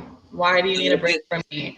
Okay, so you mean that you guys actually have a conversation about the? I know, but I know a lot of people that don't have that conversation. When you're on a break, it's like, yo, fuck you, da da da. We're on a break, and you come together, go to counseling, try to work it out later, and then that comes out about what you're not doing to fulfill my needs and why I'm on this break because no one is. I'm not gonna say no one because that's a bad comment. There's a lot of people that don't even understand why they're on break until they go to the counseling to figure out why, and then they talk it out because that's what they use. That's why counselors make so much money because. So listen here, right? I'm trying to get to the goddamn comments, and y'all keep talking, and then in a minute you go, no, why you ain't reading the comments? Hold on, Lady, ask Clip why he ain't reading them damn comments right now. Get the fuck out of here, because y'all keep talking. Because y'all keep talking about the entanglement. I have a lot to say. Sorry, I do. Montana, don't jump to the screen. Sandy Mooney Love, man. She's showing us mad love tonight. Shout out to you. Hey, yo, go ahead, man. You still taking shots at my head, man? Some bullshit. Yeah, some men would kill a dude for dealing with their wife. Will is handling it very well. I applaud him. Right. And fuck out of here. We ain't doing that. DJ Spitter is dying laughing. That's what's up. Al says, I've been married 25 years. There is no break. I sit your ass down and be real with each other because something's missing if you need a break. Absolutely. Exactly. Exactly. You talk about it. You always talk about it. You may go to counseling, after like you guys decide, yeah, we need a break from each other, whatever. You go to counseling and work things out. If you can't communicate, if you guys are not. So you think you're mature? Yo, hey, I need to get to these comments now. Wrap it up. You on the clock now. Come on, man. No, I agree with her. She's right. Come back. I'm just playing. No, I'm about to say, what the fuck happened here? Like, No, she's right. She's right. If you can't get you won't even never let people talk. You always. All right, so I have one question for the ladies. How many dudes have you met that are actually mature enough to talk about their feelings to tell you what they're missing from before a break? Go ahead. That's my point. That is why both parties do not talk about it. Women express their feelings about the break. I didn't get the answer. There's a lot of dudes who are not mature enough to even talk about their feelings. Okay, but I did not get the answer. I'm over here making a clip space. All right, go ahead. EJ said he hitting us with a. I want to get right now. comment on this. That's what he's doing. Sandy Mooney Love says, "What's a break in marriage?" LOL. My husband better break into the other room. When we talk about it later, we'll be calm down. Exactly, Sandy. Exactly. Hold on. She talking about a hall pass. She knows hall pass. That's a good question. That's a good question. That is a good question. No, I didn't look at it like that. She said he better break into the other room and we can talk about it later when we calm down. Right. That's what a hall pass? Yeah. That's what you're supposed to do. A hall pass is like letting your man out for the weekend. So No. Your hall pass is that one person, a celebrity. Yeah, look at Al out here getting messy. Talk about Sandy Mooney Love, right? I like the way you read that. Is that how you read that in your head? No. Right. You already broke. Yeah, they need to learn to look in the mirror and figure that shit out. And then he says, they meaning men. Yo, come on with this shit. We already verified. We already verified who is the victim. Check your tag, man. I think you're a little too far from home. I think you got to reel you back in. But a lot of women don't talk about their feelings either. So hold up. It's not just men. It's not just Talk that cash shit. Talk that cash shit. I mean, women do the same shit. We say one thing and then we want another thing, and we're not exactly All right. We don't say what we want, really. I got what you said. We beat around the bush. Right. We get wins. because we expect people to read our minds, and that is never the case. Yeah.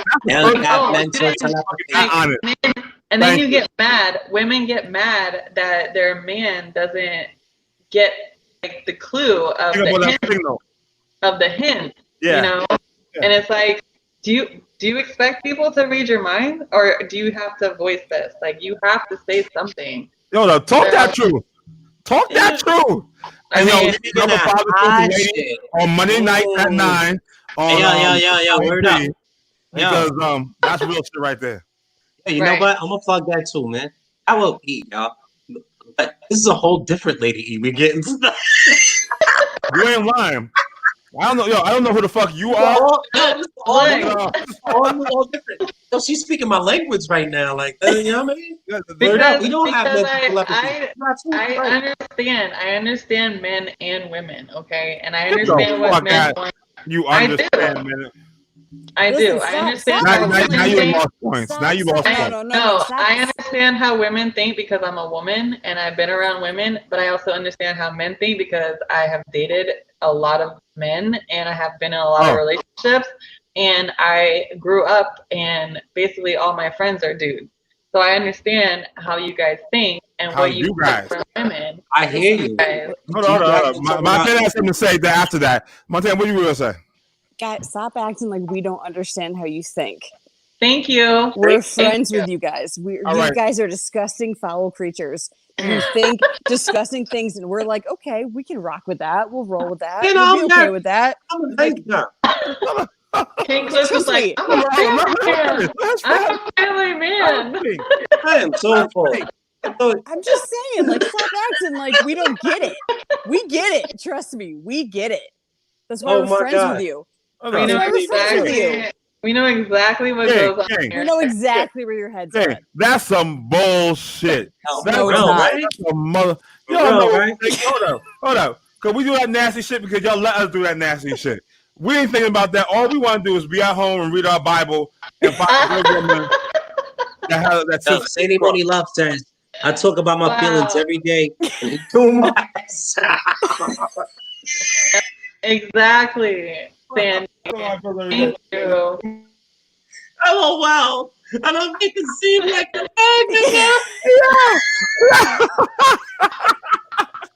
No, you guys have this in my head.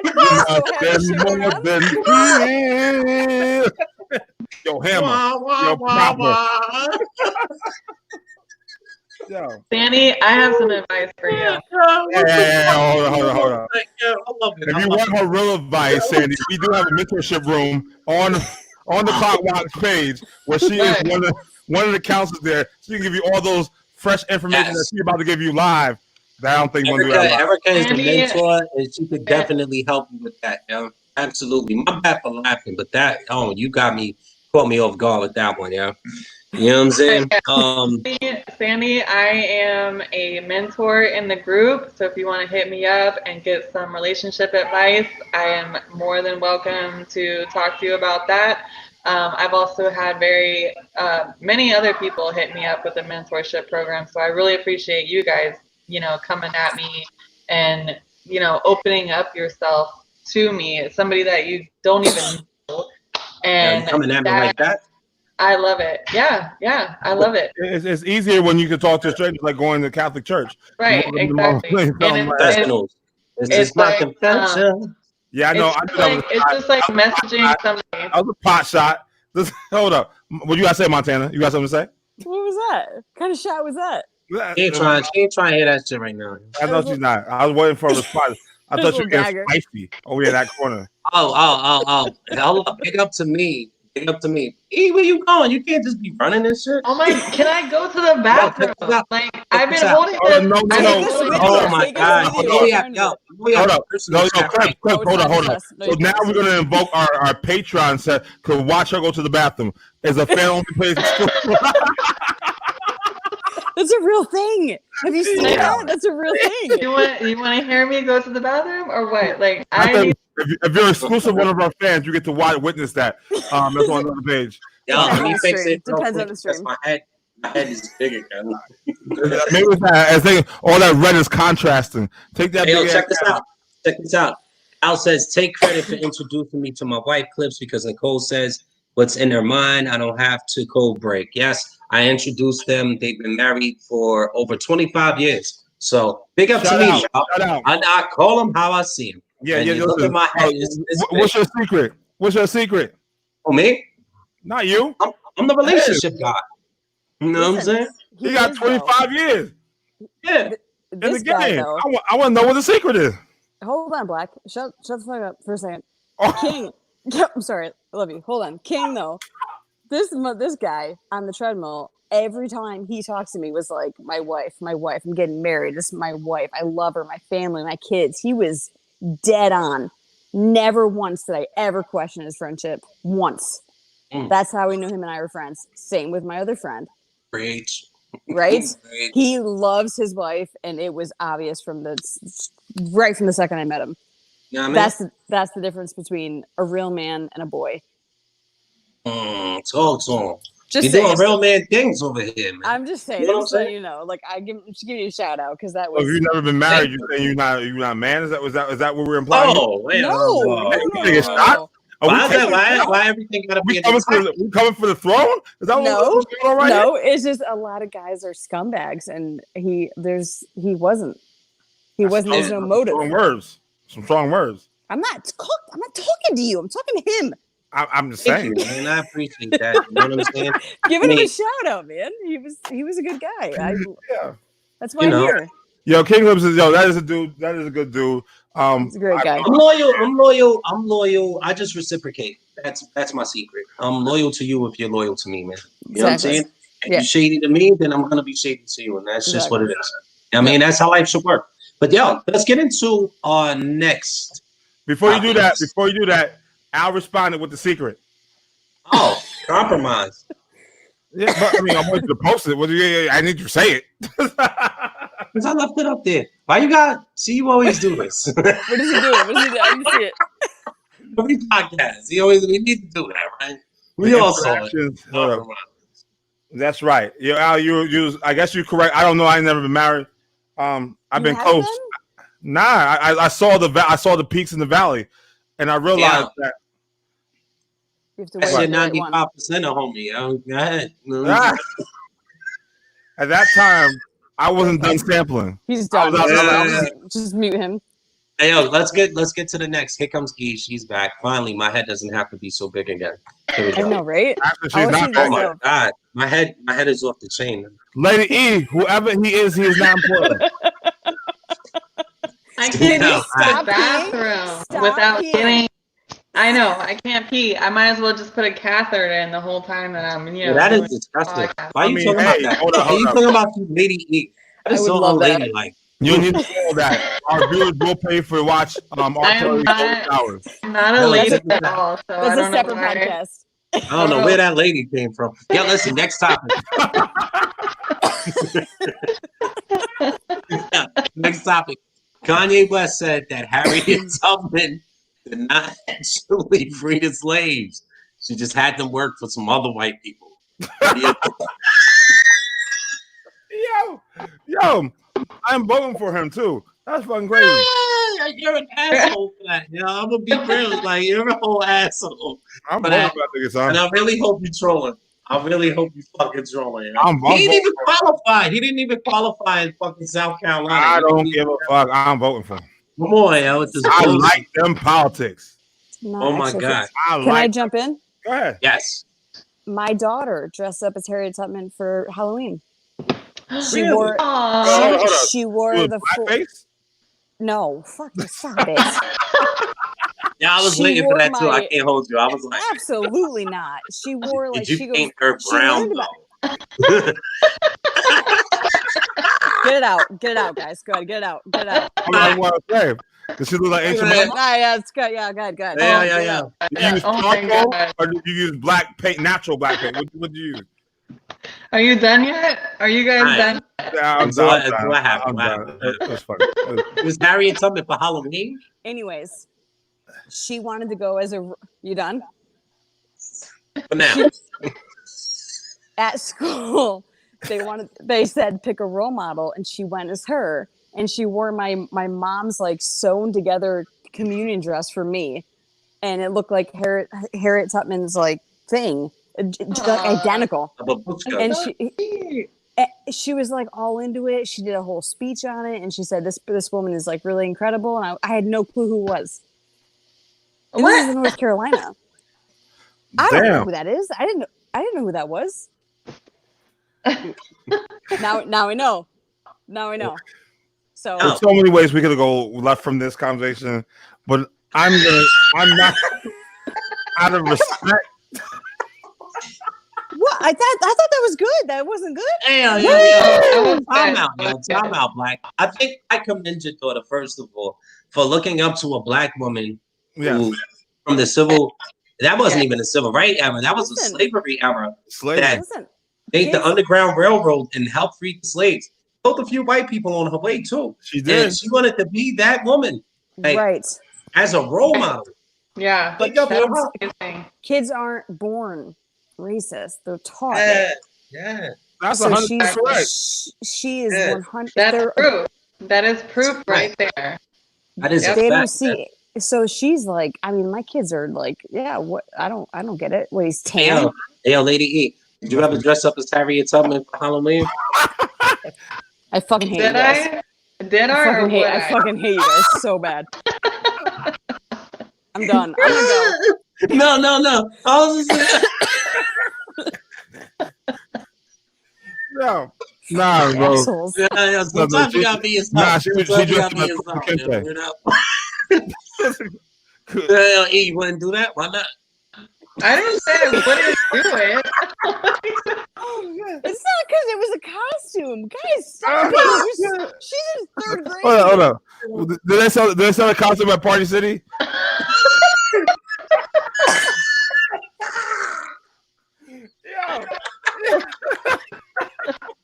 I'm done. Hey, this has been the Clock Watch this evening. We gonna keep it going. I forget I said that. Just let it go. Shit, Nah, so yo, Montana, we actually did a thing on you. Yeah, I was trolling. Yeah, totally. No, so Kanye West, right? What are your thoughts? What are your thoughts on this crazy shit that he said though? Let's get back to that. That Harriet Tubman did not actually free the slaves. Just had to work for other people.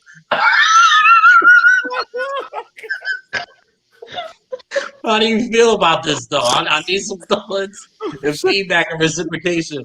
How you feel about that? Are we grown-ups or no? Yes. No. Hell no. Yo, I made these questions, laughing. too. I made these questions. It was fire. It was fire, yeah. You guys are making me laugh more. Like, oh, shit. Yeah, we out here tonight.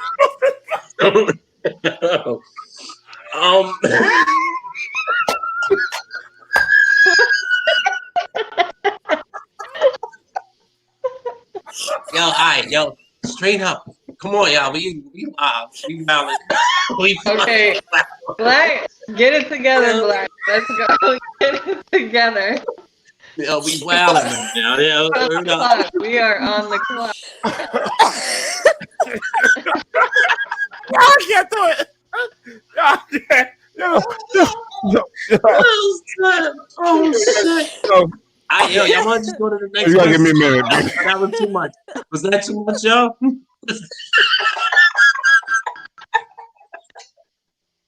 Yo, was that too much? I'm just saying, Kanye West, right?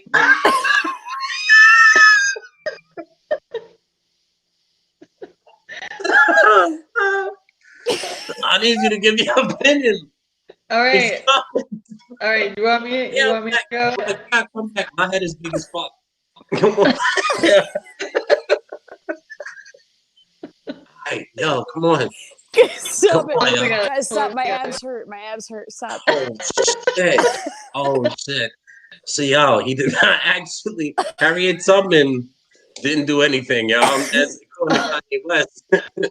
You know what I'm saying? I'm gonna start, okay? Because I saw the video. You're listening. Okay.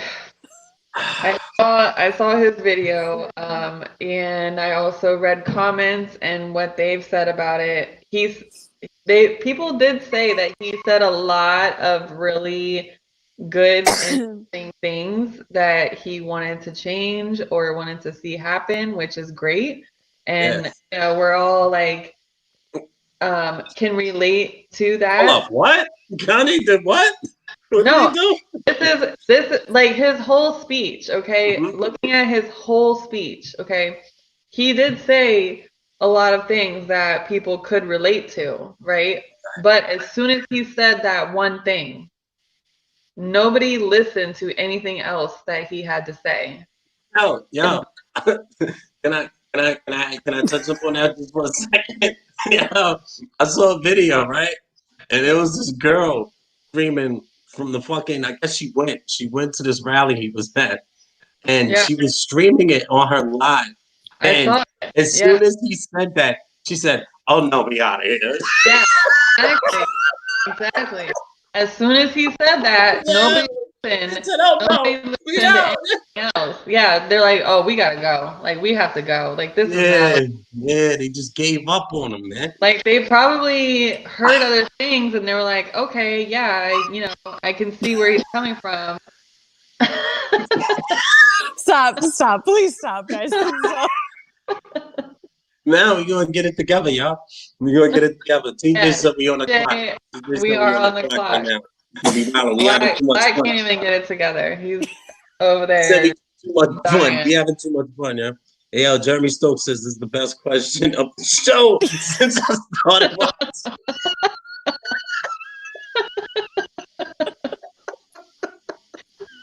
Big facts.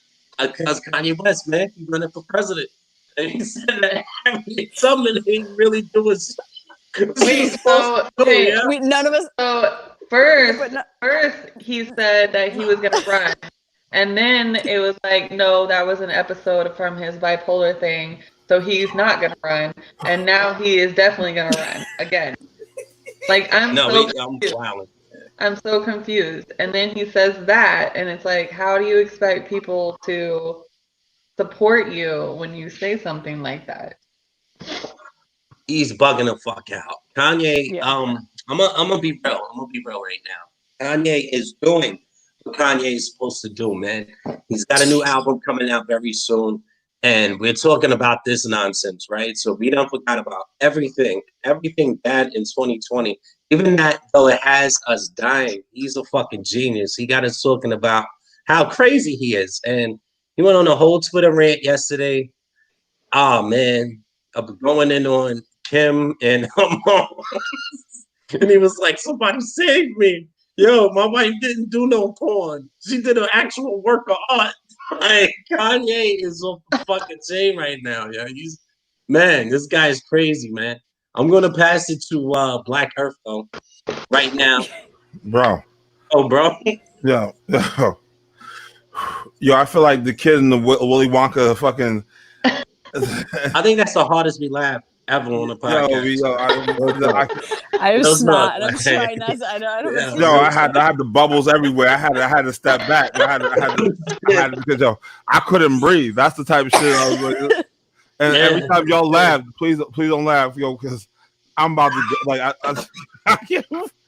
Yo, and then this motherfucking idiot, this motherfucker. Yo, come on, B.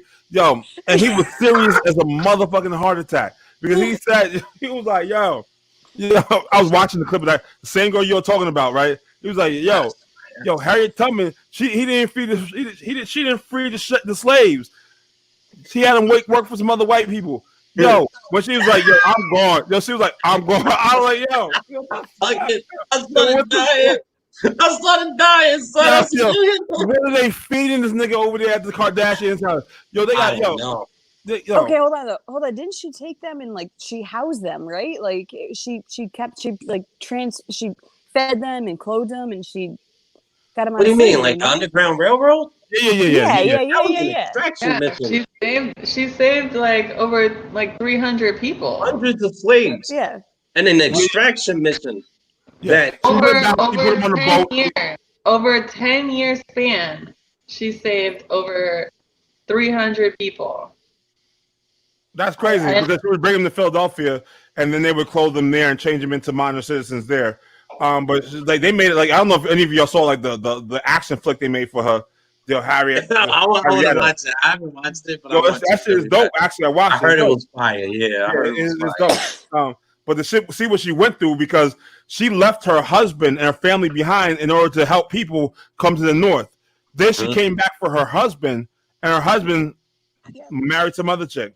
So it wasn't coming back. Foul nigga. Wow. Yeah. Did her wrong. So she did all this to get back to her family to get her husband. Yo, listen. Entanglement. Yeah, hold on. Entanglement. I'm about to post this Cash App out there. Hold on. Lady E will tell you all about our post Cash App. Yo, Black, he was trying to kick some knowledge. Anytime someone says anything about anything, I go. Oh, shit. I mean, damn, girl. Yo, that's an entanglement dance, bro. Oh, wow. Big Kev says that was his grab him in the pussy moment. You talking about Kanye and shit. Yeah. No, it's Trump. And then he says, Montana didn't learn shit. No, I did not. I was homeschooled. You think in Catholic school they taught me anything about Black History Month? We didn't have it. It didn't exist. Oh, that's real. God. He's right. It didn't exist. Yeah, but I'm glad that they're teaching my kids that in school. That makes that really matters. Entanglements, B. Damn. Montana, when you need a personal lesson in Black History Month, I got somebody for you. Black History Month. That's the problem right there. Just February. Yeah. No. Black History Month is every month. 1 month. That's all you get. That's the official month, right? They really need to cancel that shit. I think I'm going to cancel Black History Month subscription. Today. Yeah. So, I think we should make every month Black History Month. Let's just put that on. Yeah, Stephanie Patson, it says Montana's entanglement dance looks the same as mine. I'm not trying to dance. I'm just fucking around. I'm That's not trying it. No. She said they got to look the same as her. You mean that's how you getting your body thrown? That's the entanglement dance. Officially. Look at y'all look like y'all having seizures and shit over here. Don't have what the hell was that? That was not the entanglement dance. That was crazy. It is a video. Hold on. I know from that dance, I know that's because you're getting back shots. You ain't usually be on. What the fuck was that? Y'all gotta get it together. Y'all gotta tighten up. Yeah, hold on. Tighten up. I am tight. Okay. Oh. Say that shit on Monday. Say that shit on Monday. We go on to the next question. TJ spit his touch my ribs. You know what I'm saying? I just came back. Please don't make me laugh. I can't take it anymore. This is ridiculous. All right, man. We're gonna wrap this up. Come on, that's a funny video. You can't not laugh. Actually, who did we not get to on that question? Did we miss anybody, or did everybody touch up on that Kanye West situation and him going nuts? I don't think any of us touched up on it. I don't think any of us even did anything. We didn't do anything about it. You talked about Montana talked about her daughter dressing up as that was prior. Yeah. All right, got it. Montana, how you feel about Kanye West? How do I feel about it? Yeah, these statements he's making out here in the general public. You know what I'm saying? I think I think he has some mental problems. I think he also has a political statement and a platform he's striving for that he's reaching too high. But he has money, right? Yes, he's a genius, but you should stay doing over there. You're a very talented person. Do what you're doing over there. Don't get tangled up. Don't get an entanglement. And you just had to use that word, right? Because she said it. She said, "Don't get tangled up." Like, don't do it. Don't you throw it out just there. Don't do it. That's how I feel. I don't know. I just think, but if Trump can do it, anyone can do it. I don't. Wow. I'm sorry. That's true. That's true. I'm a Republican too, but if he can do it, what are we doing? What is happening? No, we should be running for president. Go ahead, man. I'll vote for you. I think I'm going to speak on this a little bit. I think that he has a lot of passion And I think that he wants to use his voice in a positive way, and he wants to see change. I think that his condition and his disease, because it is a disease, bipolar, I think that he is focused on things that he wants to do and things that he wants to change, but he can't always communicate that in a great way, which is really frustrating because a lot of people don't understand bipolarism. Right. And I think if more of us learned about that condition, more of us would be, more open and accepting to what he has to say. But also, it's like if you're going to run for president, you definitely need to have a speech written down. Like you need to stick to that speech. Don't and have other people read it and have other people, tell you what's okay to say, what's not okay to say. I know he wants to speak his mind, which is great. And everybody should speak their mind. But if you're gonna definitely run for president, you need to focus on the facts Not and be mentally unstable. I mean, everybody's mentally unstable, in my opinion. Yeah, but Everybody, that's like a everybody. huge fact. Like no one, we can't pull out a document, right, and say that Donald Trump is mentally unstable, even though that's like general and common knowledge. We haven't had a diagnosis with Kanye. Just We because got a diagnosis. Like yeah, he's just fucked up. because He he needs like medication. nobody else goes to doctors or not. I'm not saying nobody else, but like some people don't go to doctors and be like, what's my diagnosis? I'm feeling like this and this and this. Like you can go to any doctor and say I'm feeling like this, and then they'll be like, okay, well you have this. But like not everybody does that, and not everybody goes to a doctor and asks, what is my diagnosis? Why am I feeling this way? And a lot of people can't either. So it's like they have to come up with that own diagnosis in their head and like realize what is going on in their head and try to help out with that. Just like he was saying, he doesn't want to take medicine for it because he feels like it's going to um, like mess up his creativity or whatever. Which I totally understand that because I was diagnosed with anxiety and depression and I refused to be on medication about it. And I turned to other things to like channel that energy toward. I chose to go to the gym. I chose to work out. I chose to eat healthier. And there's other ways to go about it, but besides just taking medicine and drugs, which, in my opinion, I think makes people worse. So Right, you're right. I 100% agree with that. And that's what a lot of people are saying, right? As fucked up as it may sound, like let me put my serious face on for a bit. He's doing the entanglement dance again. No, but fucking a lot of people when you have mental issues, right? They want to put you more on drugs. Like a lot of the word right now is Kanye needs his medication, needs to speak to a doctor. That brother needs help. And their form of help means to dope him up. Right. Which is come on, man. Like that's I don't agree with that. I agree if your situation is extreme, you know, because that's I that's a quick I fix. but nah, it's like my mother used to suffer, and I'm gonna say this live on the air. My mother used to suffer from a mental condition as well. You know what I'm saying? And she was a single mom, so whenever she used to fall under these spells, she totally did need her medication. And she would lie to us even too, still, you know, and be like, yeah, I took my medicine and never took it. You know what I mean? When in fact, she definitely needed it because she was also a workaholic and used to stay up all night. So she didn't get sleep. And the more she didn't get sleep, the more she would slip away, you know? And That also goes towards what we were talking about on Power P last night about taking care of yourself and giving you that me time that you need. And a lot of people Right. don't do that. And that's why you get wrapped up in your work and you become a workaholic and you don't have time for anybody else except your It's job. easy to do when you're a single parent with 3 kids. You know what I'm saying? Mhm. It is. It's It is. definitely easy. That's really easy to do. You become a machine and do whatever you have to do by any means Right. necessary. Even if it means like if you have someone to stay with your kids and you're just gonna do 12-hour 5 days a week, you know, I mean, we're running amok.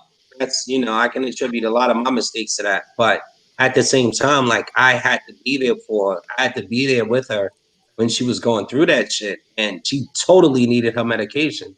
You know what I'm saying? Because then, and only then, after my mom was like catonic for say maybe 2 to 4 days off of her medication, would she come back to me? You know, I didn't know that other person. I didn't know that other personality she was working with. Yeah. You know what I mean? And they used to freak me the fuck out at young ages when I didn't understand. Would you say, like, she took medication, right? Like a Yeah. couple times. So would you say that she was better on the medication than she was off of it? I wouldn't say all the time, you know what I'm saying? Because I don't like, yeah, it was a sleeping aid, you know, and then there was other shit she was taking for certain things. So, and you can tell, like, I'm not even comfortable talking about it. You know what I mean? But at the same time, I can relate to mental health issues and mental conditions as a whole. Some people do, in fact, I'm against it. Like, if you're fucking with some shit like depression, right? Which is in fact a mental condition. I believe that you should seek therapy for that, and you don't necessarily need to be medicated for depression, you know? But if it's some real shit, yes, absolutely. You definitely need that because we're not getting you, you know? We're not getting you, we're getting someone else. So it's weird, and there's a fine line. But I definitely had to go through it in life, and I understand it. I definitely understand it, you know? All right, we got Jackie Houston with a comment. She says, not every mental disorder requires Yeah, I just spoke on that. We shouldn't over-medicate, but some are chemical imbalances, and they should take meds. Yep, she's absolutely 100% right on that. So I have a little story that so I didn't really, like after I was diagnosed and everything, I turned to the gym and working out and losing weight and stuff like that, which really helped me out a lot. But some people are completely different. You know, some people are already fit and active and stuff, and they have, you know, depression and stuff. And my cousin, actually, her husband committed suicide a couple years ago. Um, Yeah. they have 2 small kids together, and when I heard about it, like it hit me really hard because I was like, well, every time that we've hung out with each other, you know, family functions or whatever, he was always like the happy one, like the most involved. He was involved with his kids, his wife, like like the picture perfect. I looked up to them in their relationship and I was like, this is what I want, you know? And they were together for a really long time.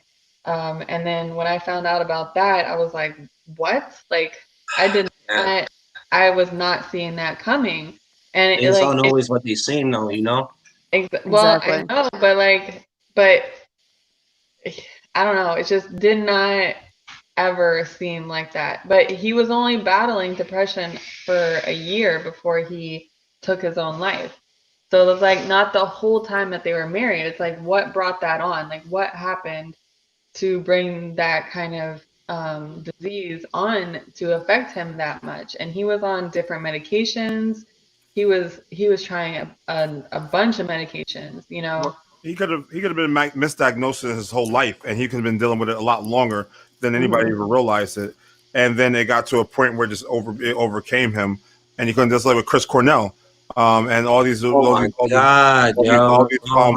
artists that have taken their life. Like what's the guy from Highway? I forgot the name of the group, but he took his life. He had, but my whole thing was like, oh, you got kids, like if you know you can't deal, like don't bring kids into the world because you're leaving them to suffer them. That's just my personal. I don't know firsthand, but I'm just looking. I know from like, I just think like we all know, like he knew his issues prior because he had breakdowns beforehand. Yeah, I mean, I listen. That's it. I had a cousin. But for me, like because I battle with it too. But I would never ever do anything to myself to leave my kids without me. You know what I'm saying? Like that. I think there's different levels to depression because you can have depression and not have suicidal thoughts. Or I think we need to revisit mental health issues, though. yeah, definitely. We need to revisit that topic on Clockwatch. Absolutely. And Sandy says many smoke weed and take hard drugs for therapy. I mean, for right now, like for me, I do smoke weed. I smoke weed at night to help me sleep because of my anxiety and sometimes it keeps me up at night. So I do smoke weed and it helps me fall asleep. I'm not a pothead. I don't smoke all day long and I'm not in this fog all day long. I do it only at night before I'm going to sleep and it helps me relax and sleep at night. And I don't see any problem with that. So check this out. We got more questions or more comments. As Alan Daly says, but then again, Big Pharma is a business, so they'll continue to over medicate to make money. He's absolutely right on that. Of course. Very true. Sadie Modi Love says it'll be the ones that smile outside and crying inside. You are 100% right on that.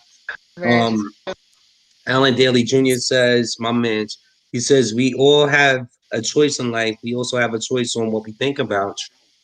And TJ says, yes, we should. And Jackie says, weed is safer than some of those medicines. She's 100% correct. Let me say something. Let me speak real quick. Hold on. I'll let you speak real quick. No. Hold on. What's going on? I'm let her speak. She keeps saying she keeps stuttering right now, but I'm gonna let her speak. Hold on. 19. I'm on a liver transplant list and I can't do even CBC oil. I can't do anything. Wow. Any sort of pot, it makes me like paranoid. I can't do it. I can't take anything. I can't even take Tylenol.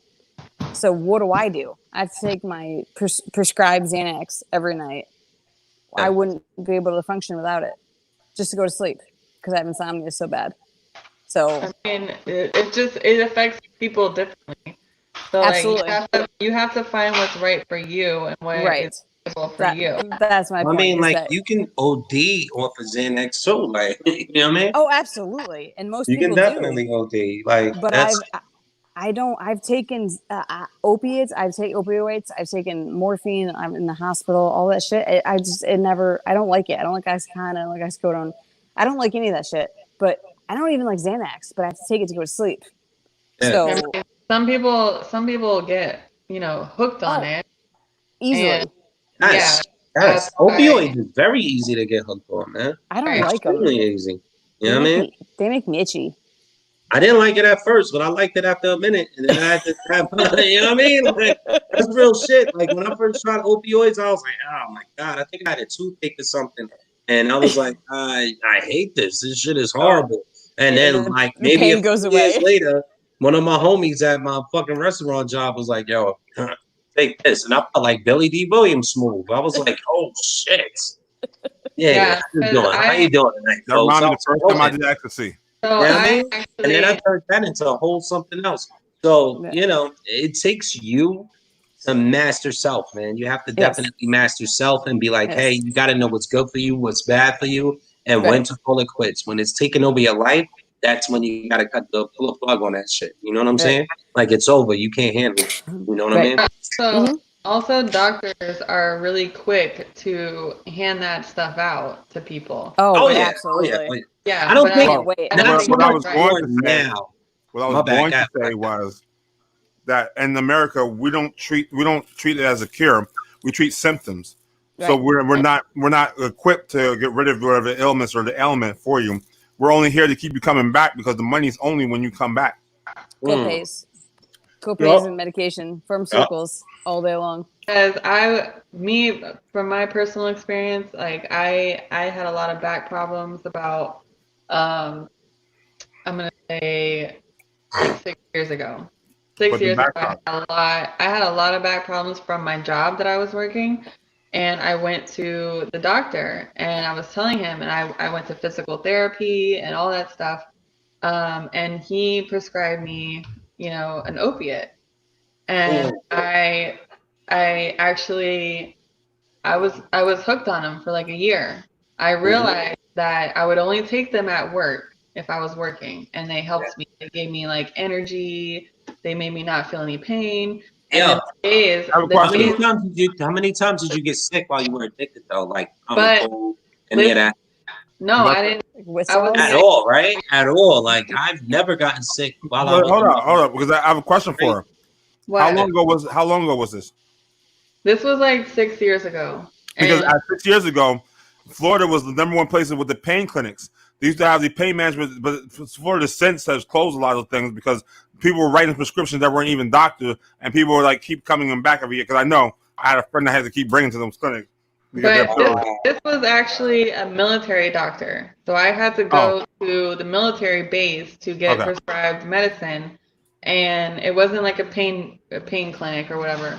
But I noticed like on the days that I wouldn't take the medicine because I would only take it on the days that I worked. So at first, and the days that I was off, which was Saturday and Sunday, I wouldn't take it. But I noticed in myself how I didn't want to do anything that day. I didn't want to do nothing. I would lay on the couch all day. Motivated, yeah. Not motivated at all. So you weren't functional. You weren't functional at all, yeah. Right. And then I slowly started to take it even on the days that I wasn't working. And I realized like, okay, I'm taking it more and more now and more and more and more just because I need to function on the days that I don't work or I don't need it. And then that slowly progresses into an addiction. Yes, it does. Right. And doctors don't realize that. And for me, like I basically took myself off of that medication. Like I was taking it for a year. That's what you have to do though. That's what you have to do. But a lot of people can't do that. They can't do that for themselves, and they can't think about that for themselves or I think you want better, E. A lot of people graduate to heroin.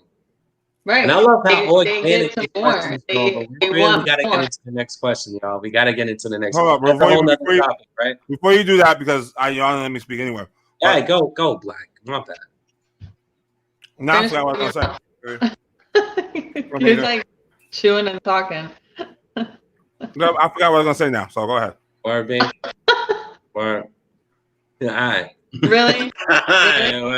Word. Like. All right. Yeah, he just want us to feel that real quick. He gonna remember it. God. Where did Montana go? I don't know. Just step away for a second. Oh. Check. What's our next topic? With my big head, we have a bonus question. I always got the bonus questions on Tuesday. Bonus question. Are celebrities losing their fucking minds? Yep. I talk about the good. That, hey, we all going through some hard things right now, some hard times. And we mentioned a few celebrities. We didn't mention Nick Cannon, who's having a rough go of it right now because we decided not to speak on it. But that's a celebrity that's totally losing his fucking mind. At the same time. Why?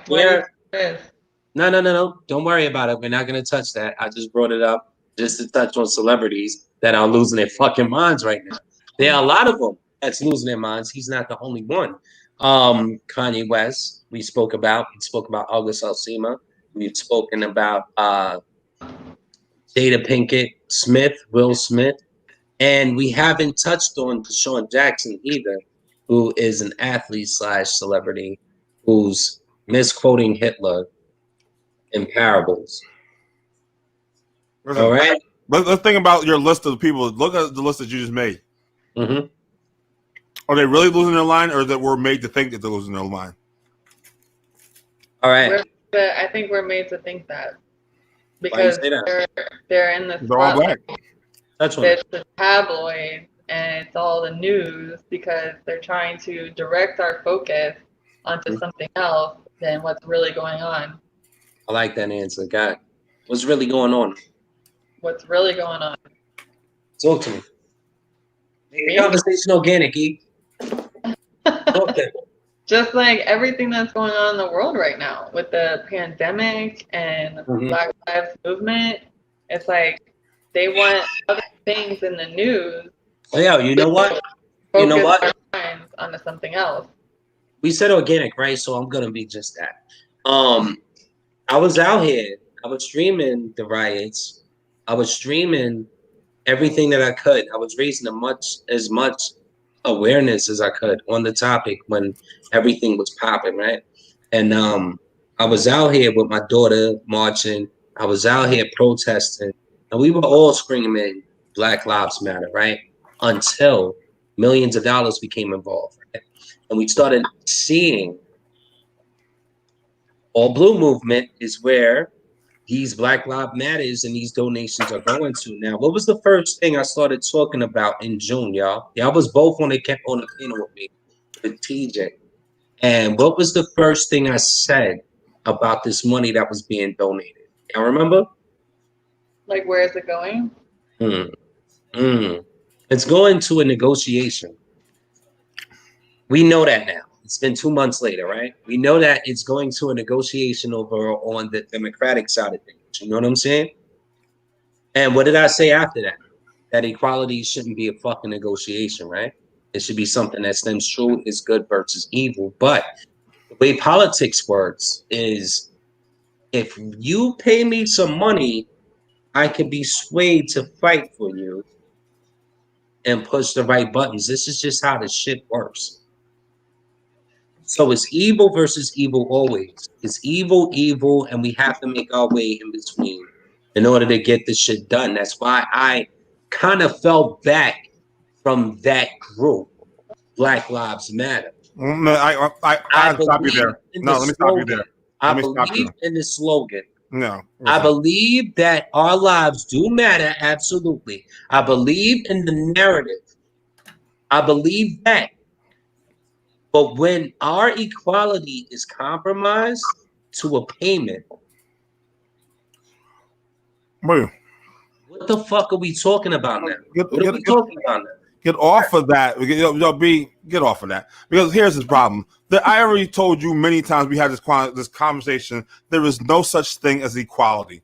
There is nothing that's an idea that has been put in your head that we're going to all hold hands, sing together, and equality. There cannot be equality in a world where there's capitalism at all. There's no such thing as equality. There's just nothing. It doesn't exist there. Because if we're all equality is derived from equal. There is no equalness in here. Because when you have capitalism, it's all about me selling you something to make me richer so I can benefit my family before I can put your family. There is no fucking equality. And the word we talked about this on the post before because I used the wrong word, but I wanted to say was socialism as was part with equality. You added to that, by the way, God. Yeah, huh? Good talk. And I'm gonna talk and don't interrupt.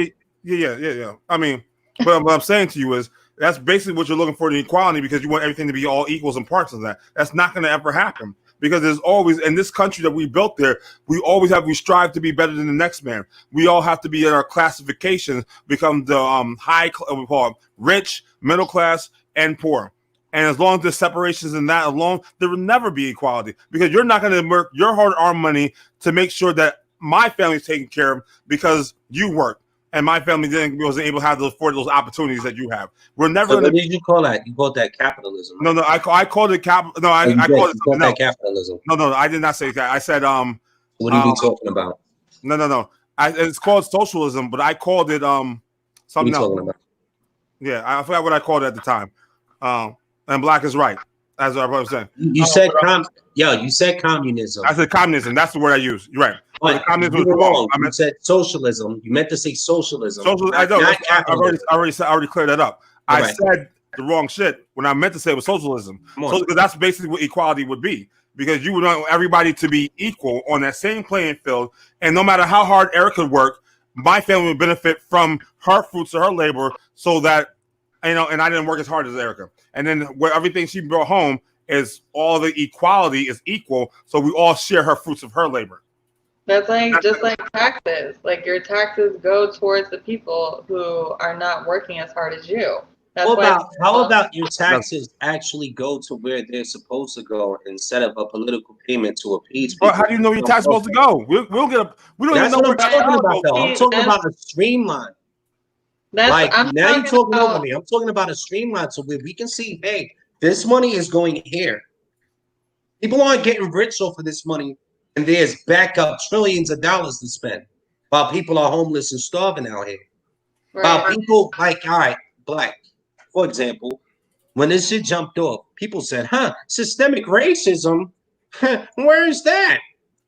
And then what did we find out this week? That Warren Hills had a fucking KKK chapter in 1976, correct? 1979. 1979. Okay, I was 1 year old. And they had a KKK chapter. So you mean to fucking tell me that when we were there in the 90s, that systemic racism with the same fucking teachers that were there back then wasn't a thing? I disagree. Black, all right. No, let me talk. Them Black Lives Matter dollars, you can go towards that. Not just tearing down these statues, not the everything, like I said initially, needs fucking reform. That's where this money needs to go. You know what I'm saying? It needs reform. At least we can learn the fucking truth. I'm not saying, hey, equality financially. I'm saying everybody has a level playing field, regardless of your race, regardless of your black history, regardless of your texture of your skin. I'm not saying, hey, we all should live in mansions like it's fucking heaven. I'm not saying that. But I'm saying I think that's where you got the message misconstrued. You know what I mean? Then what you do? It's like equality. A lot of people. I'm saying black. That story you told earlier, where you were pulled over and you didn't want to reach in your pocket because you were afraid you were going to get blicked up. Yeah. I'm saying police reform, so you don't have to feel like, yeah, I did 100 miles per hour, but this officer's gonna fucking kill me. Facts. Because I tell you what, Chad doesn't feel that way when he's getting pulled over.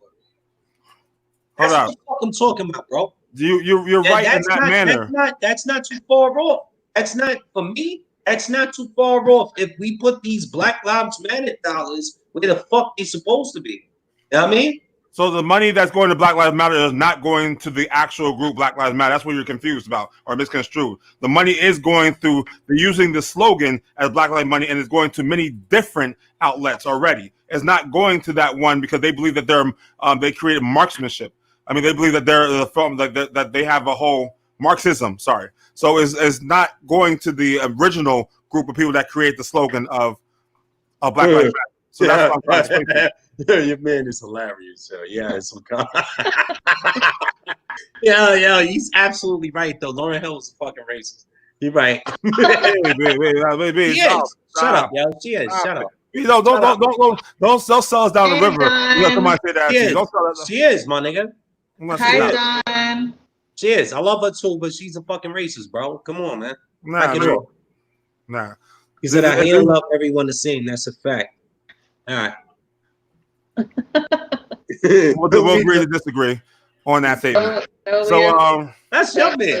That's your man. No, I'm talking about you. I'm talking about listen. A lot of things that you're saying. I mean, like, because what you do is you do what they already. You become the Hodgman king, the Hodgman twins. You become the lady from Stanford. What's the girl's name? How do you compare it because hold up, because nobody's listening. Nobody's listening. Don't do that. Don't do that. Nobody's listening to you. They hit spin artists right now. I can explain to you. Do you want to hear why? Do you want to hear why or not? Do you want to hear why or not? Out here like calling names. Do you want to hear why or not? This money needs to go where the fuck it should be. It needs to go where it should be. Our twins has never said anything like that. Our twins are very comfortable fucking the white ladies and being complete hypocrites and bigots. You know what I'm saying? They're very comfortable in the lap of master. I'm not. You know what I'm saying? So don't ever fucking do that to me, dog. Like you're bugging. You're not listening, see, because you're always on your tangent. Right, I heard Hodge twins that got triggered. You fucking right. Because you're triggered. Right. Don't be listening. Because what I'm saying to you is, would they hear what you're saying? And it doesn't matter what you're saying. If you hear any part of what you're referencing agrees to what how their narrative is, they'll take that and sell it back to you of why you don't act like that. Spinning narrative spinning. But that's exactly what it is, bro. Just called you. Not getting, but that's what exactly it is. What I just called you. Right now, if you listen to Lord Jamal, he'll tell you the same fucking thing. You're gonna call him the Hodge twins too? Are you stupid? I'm in tune. Do the knowledge. And this is a 5 fucking percenter. He hates white people. Are you stupid? Like, don't do that. You know what I mean? Come on, man. Again, you're missing the point. Again, you're missing the point. Listen, if you're not finished, speak. Go ahead. Articulate the thoughts. Articulate the thoughts. I made it very clear. My shit is like this. You really need to know. You know what I mean? I want Trump out of here. That's number one. First and foremost, I want Trump out of here. The Hot Twins buddies that you're trying to vote me on, they want him to here to stay. I want him to fuck out of here because that side, I've told you plenty of times. Let me ask you a question. We're fucked on the left and we're fucked on the right. Let me ask you a The question. fact that this is a negotiation is fucking horrible in that's politics. The fact that this guy doesn't even want to negotiate is crazy. He won't even say Black Lives Matter. Let me ask you a question. I believe that wholeheartedly. You know what I mean? What did you get from what I said to you? Narrative spinning.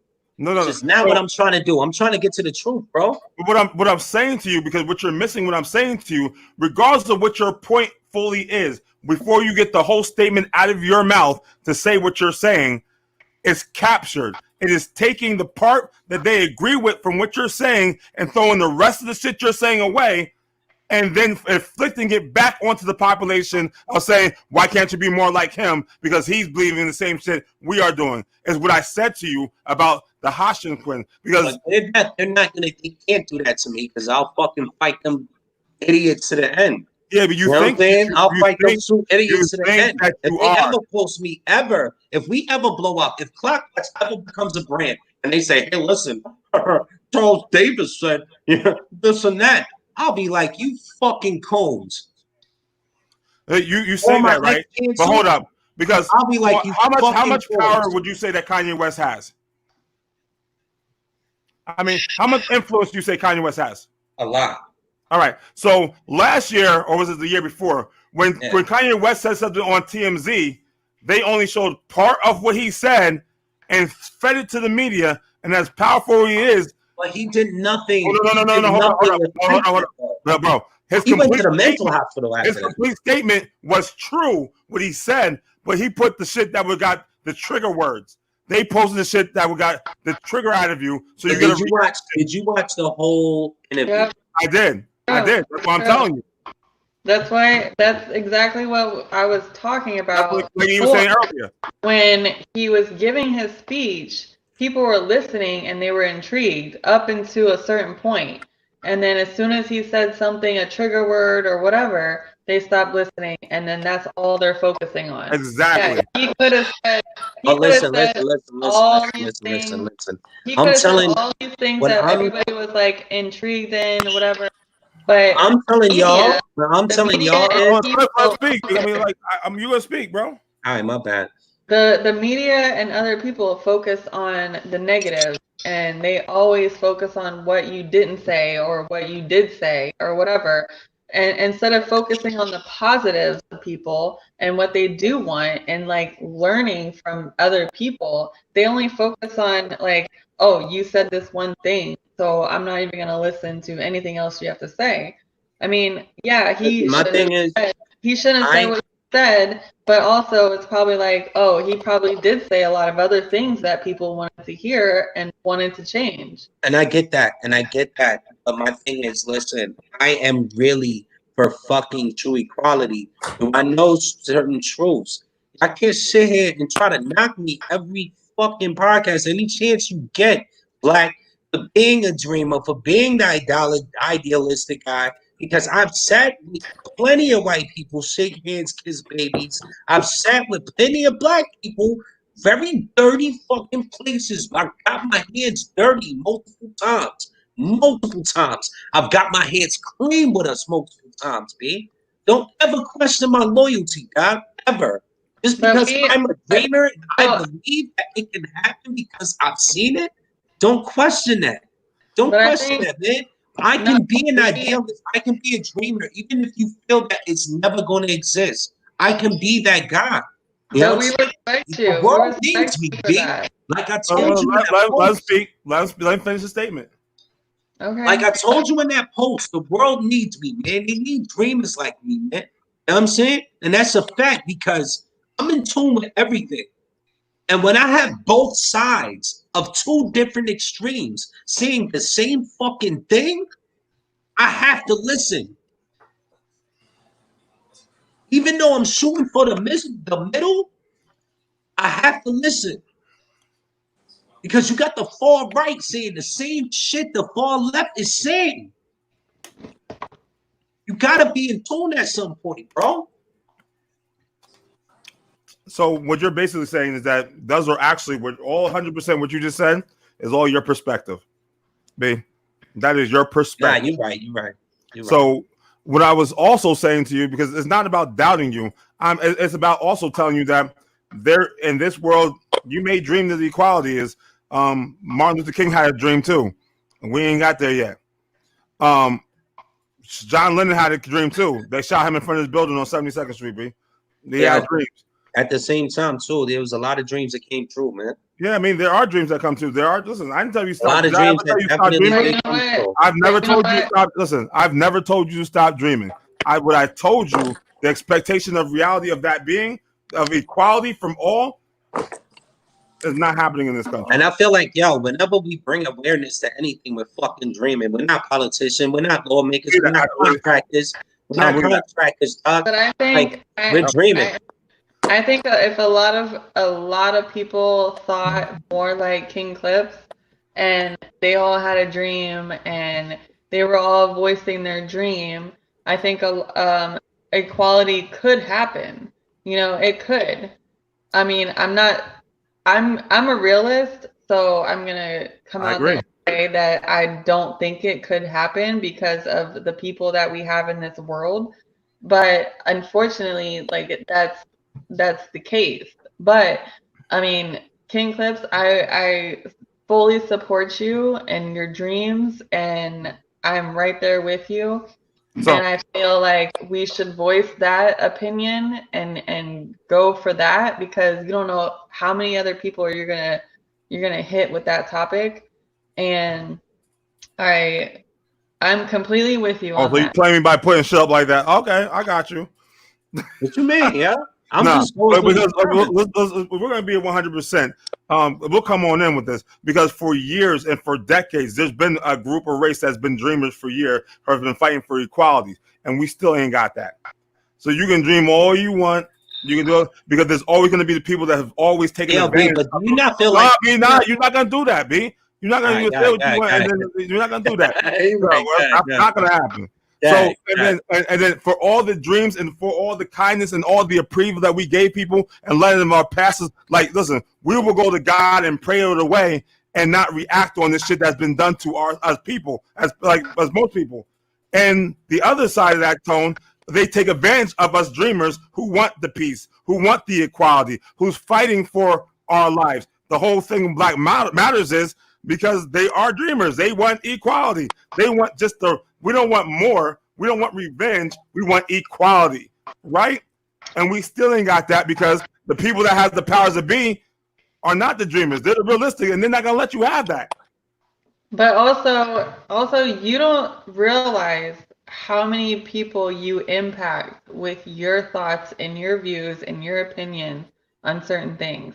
You can voice your opinion all you want, but you will never know the amount of people that you impact or change their life from, because not everybody communicates that towards you. So everybody could be watching our podcast and think like, oh, I totally side with King Clips, but are you going to know that? No, you're not going to know that. But they're also going to live their lives in that way too. And you don't know how many people they're going to impact. So as long as you speak your truth, and we have a forum right here to do that, I think we are reaching way more people than we expect to reach. And I don't think that we should. Hey, yo, just give up. I just want to say, I know me and Black. I'm sorry, E, for cutting you off, yo, and I appreciate all of the beautiful words. Okay. All of the beautiful words that you said. I just have to go in because me and Black always, as friends, as brothers, we always challenge, and we're never going to agree on this. You know what I'm saying? And I feel so adamantly about it, and I just get tired of his ass. And whenever he challenges me on this, I'm like, yo, what are you doing? We do this every Isn't that what this is about? I swear to God, like that's exactly what it's about. It's about, you know, having a debate and questioning others about it. But as long as you speak your truth, like, just keep doing you. Like, keep doing what you want to do and voicing your own opinion. Like, don't listen to anybody else about it. Just keep doing what you do, because you don't know how many other people that you're affecting their lives, you know, and we could be changing so many other people's views on things that we have no idea about. Well, let me ask you a question. How many of what you're asking for, how many people is that shit dreamed for, or is that fucking people's realities? Because what you're saying that is for other people, that's not even a fucking dream. It's their actual reality. It's not a dream. My thing is, it becomes a dream for the oppressed. I can't become a realist.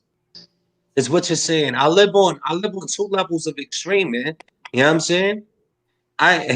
Being a dreamer is my peaceful side, man. You know what I mean? But that's where the peace come in. That's where that peace come in, man.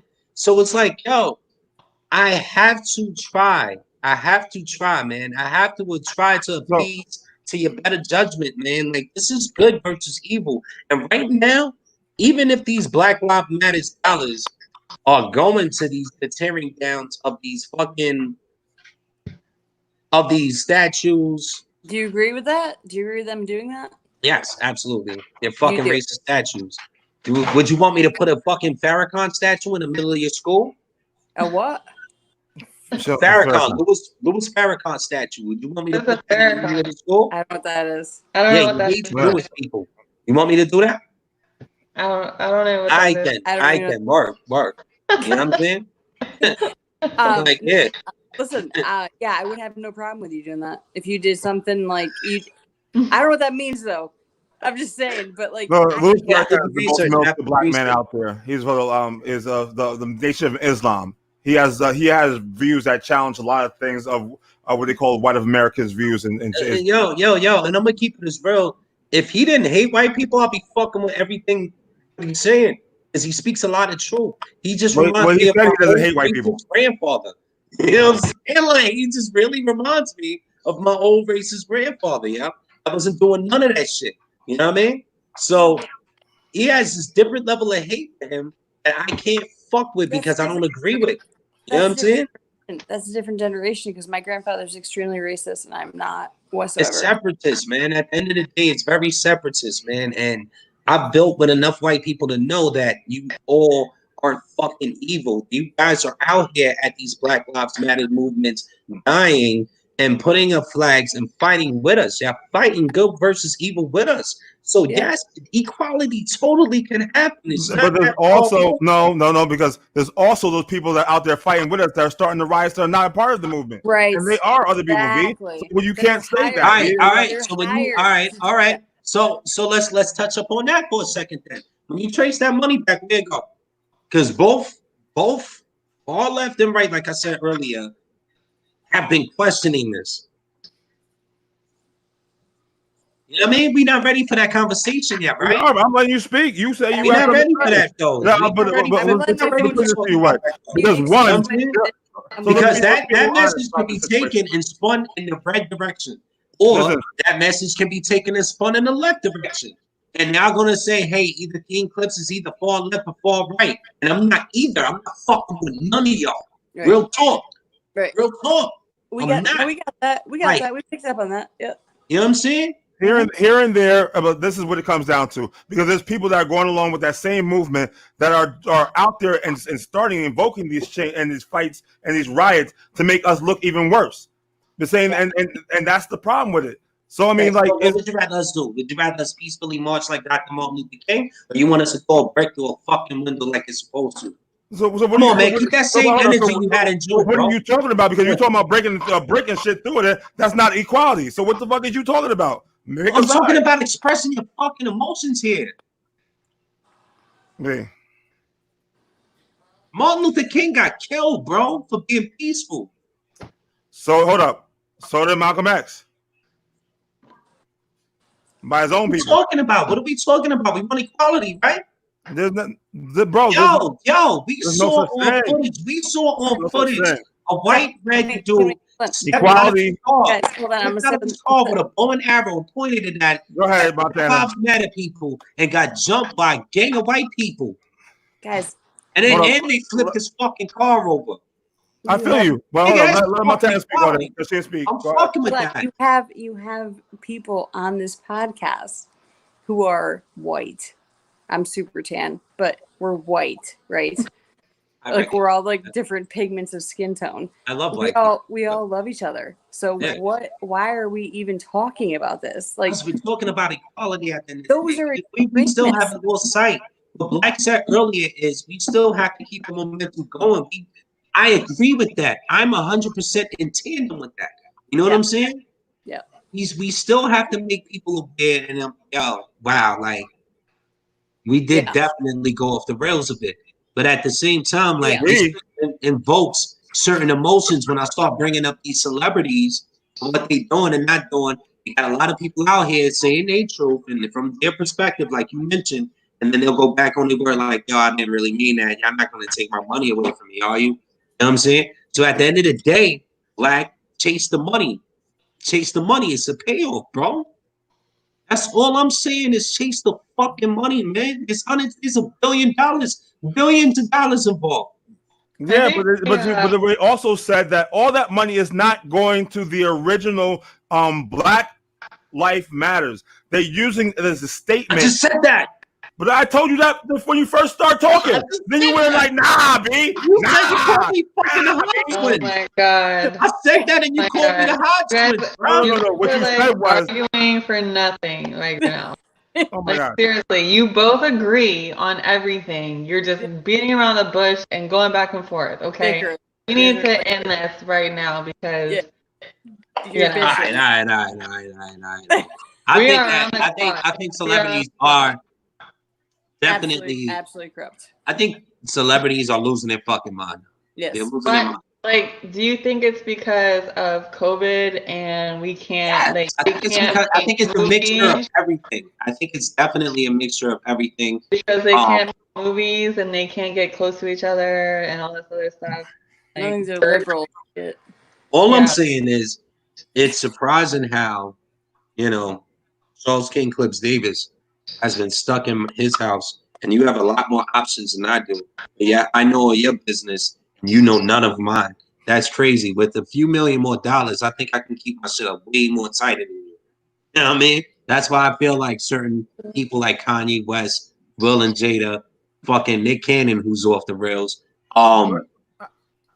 Let's talk about the half truths then. Don't want to do that on air. Let's talk about the half truths then. I have a question for you.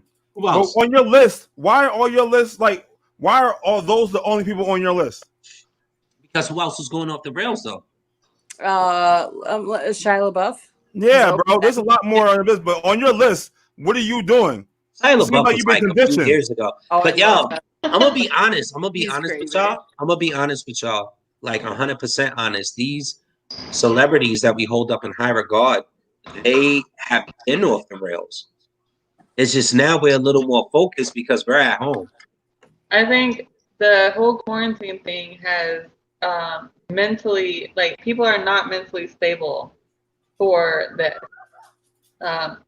to happen because it's never happened in history for everybody to be quarantined and stuck inside their home. Like, nobody is used to it. Nobody expected it to happen. I don't think it should have happened because all of the pandemics that has happened, it's like, yeah, you get it, you live, you die, whatever, you move on with your life. Like that has been always the issue. Like the thing that we do. Yeah. So now that people are like, oh, I have to stay inside my house, like I can't do like regular things or go out or do anything else, like people get crazy, like mentally, psychologically, like, you know, Crazy. like there's problems that goes on, and it's like I can't work, or I have to go on unemployment, or I have to. He's doing. Yo, I feel a certain way about this because y'all not taking this shit serious now is when the real shit they try to put into the fucking air will wipe us the fuck out. Because this is like a fucking this is like a drill. This is like a fire drill. And if you can't do the shit for the simple ass virus right now, they hate us. Don't you realize when they put these chemical warfares out there and they could take us out, and it was that easy for it to get us and affect us? They're watching our behavior. And when they put that real shit in the air, take y'all right out because y'all motherfuckers don't want to listen. Y'all think that y'all know the best. Okay, so you think that we've been talking about another all night, right? When they put that mark of the beast in us, that's when shit is gonna get real. When that mark of the beast get in us, that fucking your boy, who's Microsoft man again? Huh? He cooked up a cure via nanomites. Oh, yeah. Let's talk about that. When he put that mark of the beast in us, that's when the world is gonna be fucking end. Expect to see God soon. You know what I'm saying? Real talk. Real talk. Can I be honest with you guys real quick? What's that? I actually have COVID right now. Oh my God! Are you serious? That's why you're coughing. Yeah. You have it, like, for real? Yeah. Hold up. Wow. I know you went through that. Everyone's calling me out on it. So he said, I didn't know you were gonna do it, but hey. But see, I want to know what did you do anything to prevent it from happening? Did you follow all the guidelines and then still get it, or like what happened? Because all the freaking guidelines to me are bullshit. But I want to know from you. No, I refused to wear a mask up until it was mandated by North Carolina, and I was rebelling. Like, it's my constitutional right to not wear a mask. And then, like, a week ago, I had to go to urgent care to get blood work done, and they're like, I had like my throat hurt really bad, and they were like, we'll test you for strep and COVID again, which I've been tested for like 4 times. I'm like, it's not going to come back positive. It's fine. And I just got the results today, and it's not a big deal, but I only did it because my son is do you have like, what's your symptoms? Do you have a fever, or is this a chronic cough? Fever, cough, and it when I lay down for too long, it hurts to breathe. That's it. Yeah. But I mean, okay. See, I thought that I had COVID like a week ago because I lost my sense of smell. I did not smell anything for at least 2 to 3 weeks.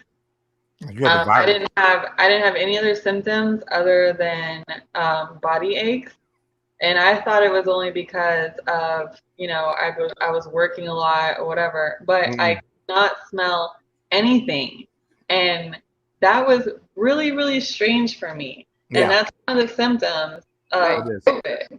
No, yes, it is. It is. Lost the smell. It is. Yeah. But it didn't affect me in any other way. Like, I didn't have a cough. I didn't have a fever. I was going to work. I wear a mask at work. But like, we have to take our temperature every day when we come into work. And if we don't, like, we're fired, basically. Yeah. So, I never had a fever. I just lost my sense of smell for like 3 weeks, and I'm feeling fine now. Like, I started smelling again. I was like, yes, I can smell again. But like, that's it. And like, it affects everybody differently. So how do you even know? How do you even know if you have it? How do you know when to get it? It's sad because we know that it can be fatal. You know what I'm saying? Yeah. That's why I have a very somber look on my face right now. No, it can be, but don't be dramatic. But I also kind of sucks that we have a guest, that we have a panelist that. Well, because I'm not gonna let her put out. I'm not gonna let you sit out there by yourself because we've already had this conversation before. I've had it when it first came out. My job, I'm always touching people and shaking hands and sealing the deal. I'm in the environment, DJing and stuff like that. When it first hit in March, yeah, I was sick. I couldn't move for 14 days. I was stuck because not even the aches and the pains, the chills, my eyeballs, I couldn't even they would fucking hurt for no fucking reason. It was just so sore. Since Did you get an actual diagnosis though, Black? I actually no, because I came in contact with the person that was actually positive at my job that I was cool with all around all the time. And I didn't even have to go through You just assumed that you had it. No, I didn't have to assume. I actually had to get tested after a while after being an idiot for a week, and I just I couldn't. I fucking couldn't move. You understand? I couldn't stand. I'm 6'4". I couldn't move my joints, bones, everything in my body. You see how this shit hit us? Like my first thing is just like, yo, should you? And this is another podcast, real talk, because I sympathize completely, and we got a lot of questions going on. Got a lot of comments as well going on at like 11:37 yet again at night. But at the same time, do you really like if you're diagnosed with COVID? You know what I'm saying? Do you go out and about like it's a regular day? You know what I'm saying? Do you inform everyone else that, hey, listen, I have COVID. I might want to chill out for a bit. I mean, it's just like it's kind of like a dark secret, right? Like if you got HIV, you know what I'm saying? Like if you have AIDS, if you have HIV, whoa. Herpes, if you have my nigga, like I other was had a whole cookout with you and you was at COVID. You know what I'm saying? Like I gotta bring that back. It feels the same way though. Real talk. You gotta be respectful. You have to respect. You can't just be out and about with that shit and then give somebody else because you don't know who else is gonna get affected and go home and kill their fucking relatives. Develop antibodies for it since you've had it already, and I was just with you like a month ago. Do you feel like you developed antibodies for it, or what? Because we literally know nothing about this. All we know that it could be chemical warfare. You know what I'm saying? That's my whole point. Because this is dress rehearsal. Because if this shit attacked us the way it does now, just think when they make this shit live. You're nobody's like taking that serious. Follow the procedures because when that shit comes, you're not gonna know. Like, I take it very serious. I give everybody 6 feet. Nobody's thinking about that shit. Yeah. But I mean, it does affect people differently, and I feel like a lot of people don't realize that. Like a lot of the young people don't realize it because for me, I was never tested, but I'm pretty sure like if you lose your sense of smell, it's like I'm a very healthy, active person, and it's like if that's the only symptom I got, that's not normal for me personally. Yeah. So I never got tested, but I automatically think, yeah, okay, maybe I do have it, so I'm gonna take extra precaution, you know, when I'm around my kids or when I'm going to my work or whatever. But also it's like back in, what was it, January, I think. Yeah. So my son and I got the flu shot last year. And then in January hit, him and I both got like really sick. And the doctor was like, yeah, there's different strands of the flu. Mm-hmm. You know, you may have had it or like, but if this COVID shit was happening back in October, November, or whatever, it was. It was over here by then. You know, it wasn't just in China. You know, at that time, it was already over here at that time. Mm-hmm. So a lot of people already got it. They were already spreading that shit from the time that China got it from the time it was over here. So the fact that the United States went on quarantine in March, so from October to March, you're saying that it wasn't spread over here until then? Because, I mean, people travel a lot, people go back and forth, and so I'm pretty sure that, you know, my son and I had already got it. We were already sick. A lot of people were already sick at that time. There's a lot of thought process that goes into that here. But I don't think that we should have been quarantined for it because of the fact that it has already been over here. Right. Nah, I disagree with you. I disagree with you. Yeah, I totally disagree with you on that. Totally. Because one, that's one. How Like, do I have you it, expect but the I disease don't. to stop if you don't stop it? But it's already happened. no, but it doesn't. Already here. Course, it's viral. It's not bacterial. It's viral. Let it run its course. It's a cold. Exactly. Let it run its course. And it's Do what done. it needs to do. Even if it could possibly Get kill it. you? Don't get No. whatever It runs it its is, course for younger and people. be done. It does not have the same reaction as senior citizens. Is what I'm trying to explain to y'all. Yeah, but then that's every disease. That's every flu that comes No. around. You're not really thinking about this. Yes, You know how because easy this shit is to contract. every flu that comes around, an old person gets the flu and they have other underlying issues that goes on with their lives. Of course, it's going to affect that underlying issue. Yo, we went completely off the rails with that. Let me read some comments real quick, and then we're gonna get into our last segment because we really need to wrap this up, man. This is going way too long. You're out of control, Charles. You must be holding it down. What happened? I know. That's you. You keep triggering me. It's your on fault. me. You keep making me the evil. You keep making me the evil villain. Check this out. We got Alan Daly. He says, "Yeah, well, most people do not want to go to work. Don't they complain about their jobs and want to be home when they gotta work? And now that they can stay home, they're complaining or they're not used to it. Get locked up because then all you got is yourself. I've been locked up and I've been essential this whole time. That makes no sense to me. People gotta watch what they ask for, no doubt. You're right. Great question, Erica. They want more time. You know what I'm saying? Thank you, John. I think I had it. It wasn't that bad for me. My people, I got it, and I was chilling with them. Wow. Okay. I'm not gonna talk about that motherfucker. But yo, Mikey A but it's says, true though. It's true. It's the not. constitutional right argument is infuriating. Like it's your right to be comfortable, but at the risk of infecting. Do you think I'm fucking comfortable? No, when you said you were out here and doing, it's my constitutional right, freedom, right? You can run around however you want without a mask. Damn thing. That's infuriating. It's like it's your right to be comfortable at the risk of infecting an innocent person or a series of people that cause needless suffering. Like what? I agree with him on that though, Montana. I mean, just because real shit. Like you just running around here willy nilly without a mask. Like, you know what? Fuck it. I'm not fucking. No, because now you're not because you're laid up in bed, fucked up. Now you're not, but you were though. A lot of places won't even let you into the building unless you have a mask.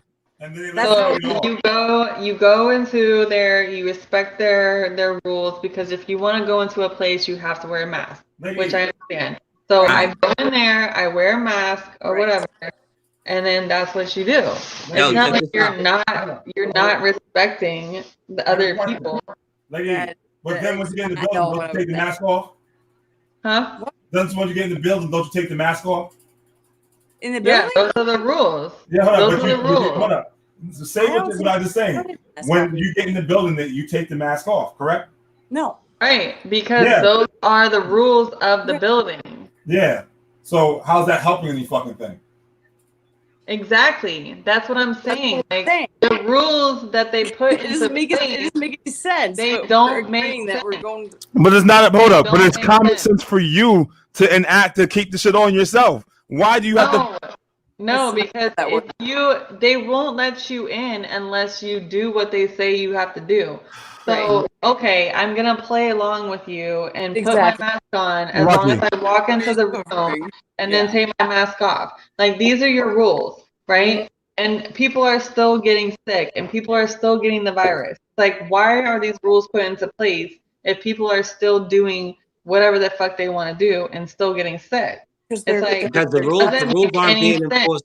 You cannot You They're cannot The rules aren't shelter. being enforced. They're not. That's why That's they should exactly tell right. you that you should do this, or you're gonna get fucking locked up. Take You away can't- their rights if they want to run around here and act fucking stupid and be like, "Oh, it's brainwashing." It's brainwashing. That's exactly Like, right. that's trying to fucking infect me. Then stop letting me bring it home to my kid whose antibodies aren't like mine. I have a 2-year-old here.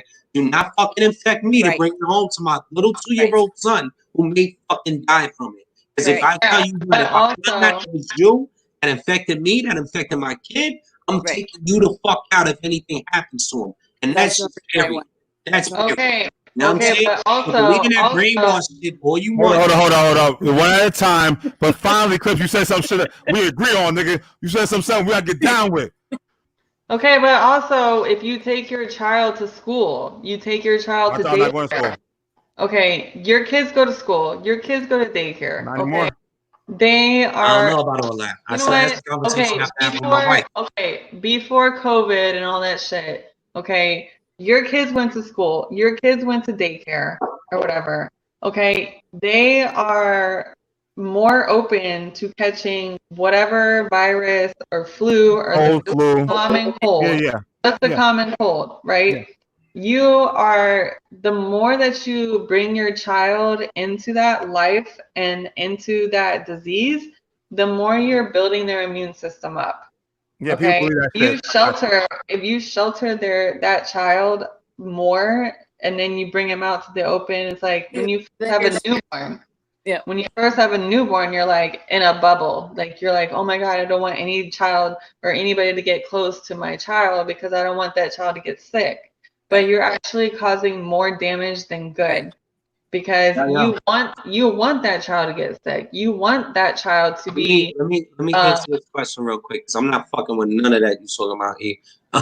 My child gets sick All right, over well, I COVID. can go. I can totally Nah, go. yo, my child gets sick over No, COVID. I I'm can killing go. niggas. I'm Period. gonna go. Bye. No, don't go. Don't go. Don't be like I'm that. gonna go because you don't want to listen to me and anything. Nah, I'm just saying we gotta hit these comments. It's almost 12. Come on. Okay, that's why I'm gonna go. Bye. Bert. Damn. I gotta go. This Go is ahead, an go emotional straight to the subject. comments. I Go. know, man. It's God, an emotional a very subject. emotional subject for me, and I'm very passionate about it. So go ahead. Go ahead. Go. No, go ahead. Speak on the comment. Oh, we can't hit the comments. Well, we all listen. Regardless of what it comes down to, we all have a right to believe what we're gonna believe. You may not be right, you may not be wrong, whatever. We all have the feel. We all have a way we feel about this. A lot of shit is for me. It's personal because my mother's in a rehab center now, and if she gets sick, she's going to die, and that shit is personal to me.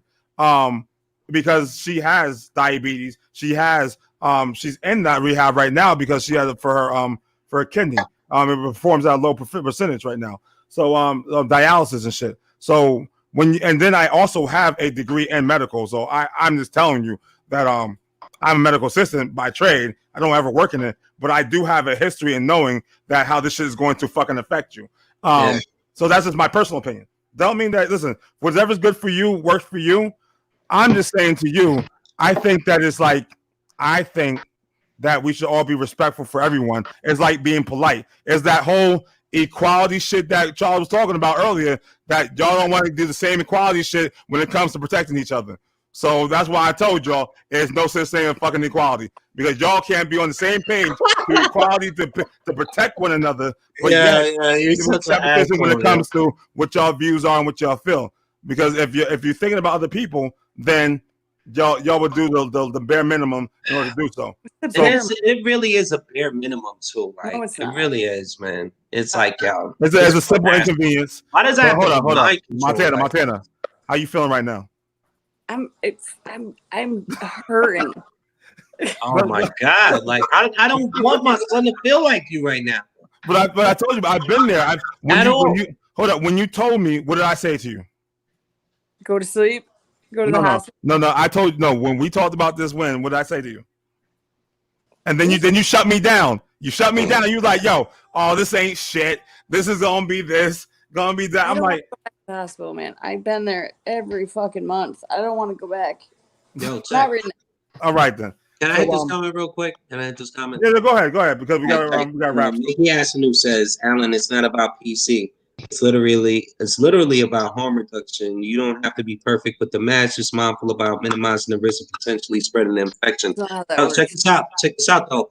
I don't think he meant like PC, like in politically correct. I think he meant PC as in podcast. That's why he said good podcast and then pitched that.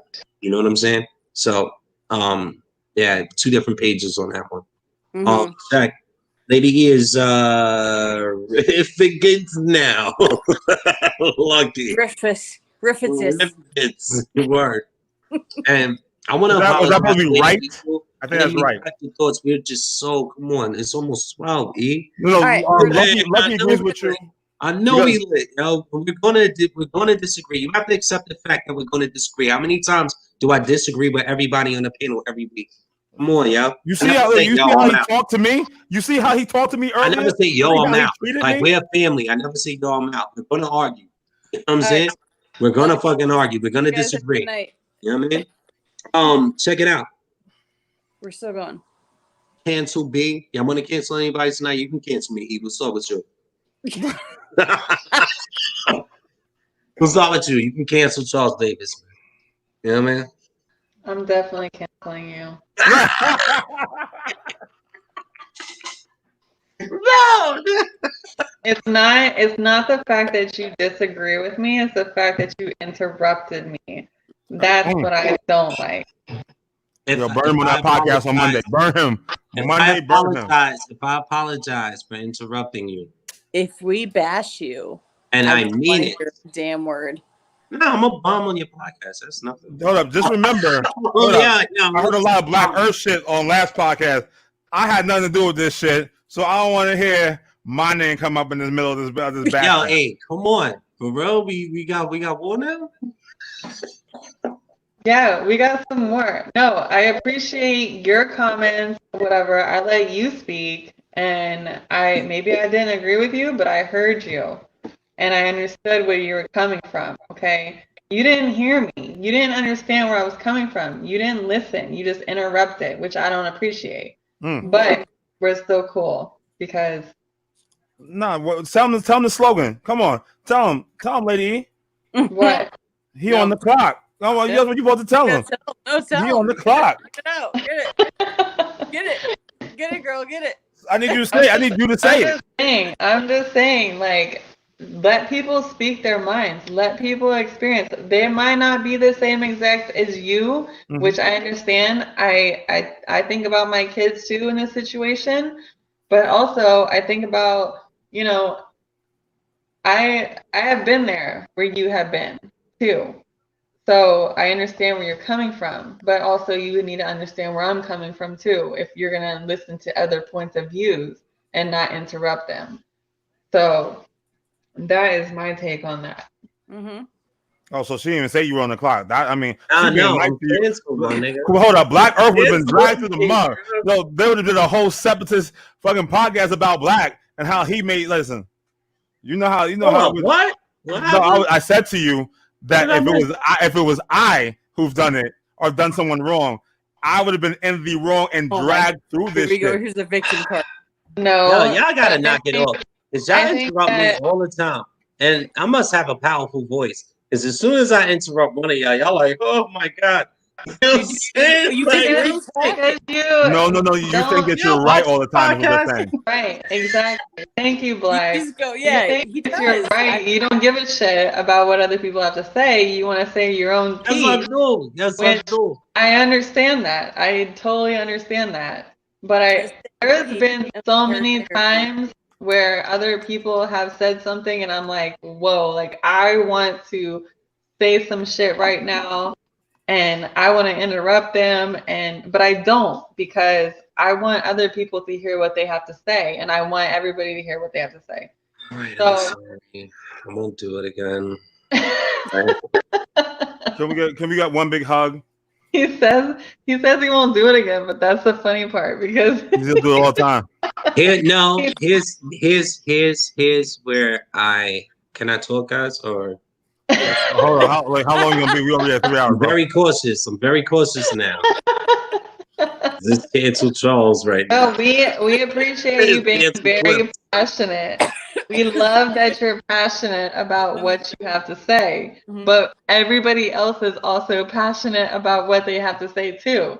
So you have to give everybody their time, Correct. just like we give you your time. So go ahead and say what you have to say. I'm giving No, you no, the no, no, no, no, no, I'm gonna crack a beer to this. I don't even know what to do. no. like there are no You didn't get all your thoughts no out. nothing.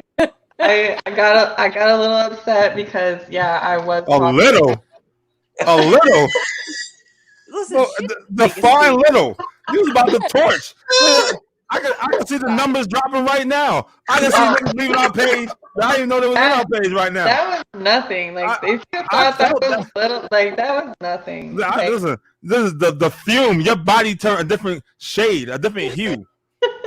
You was like, yo, you didn't even know what a smile was. Your face was stone cold.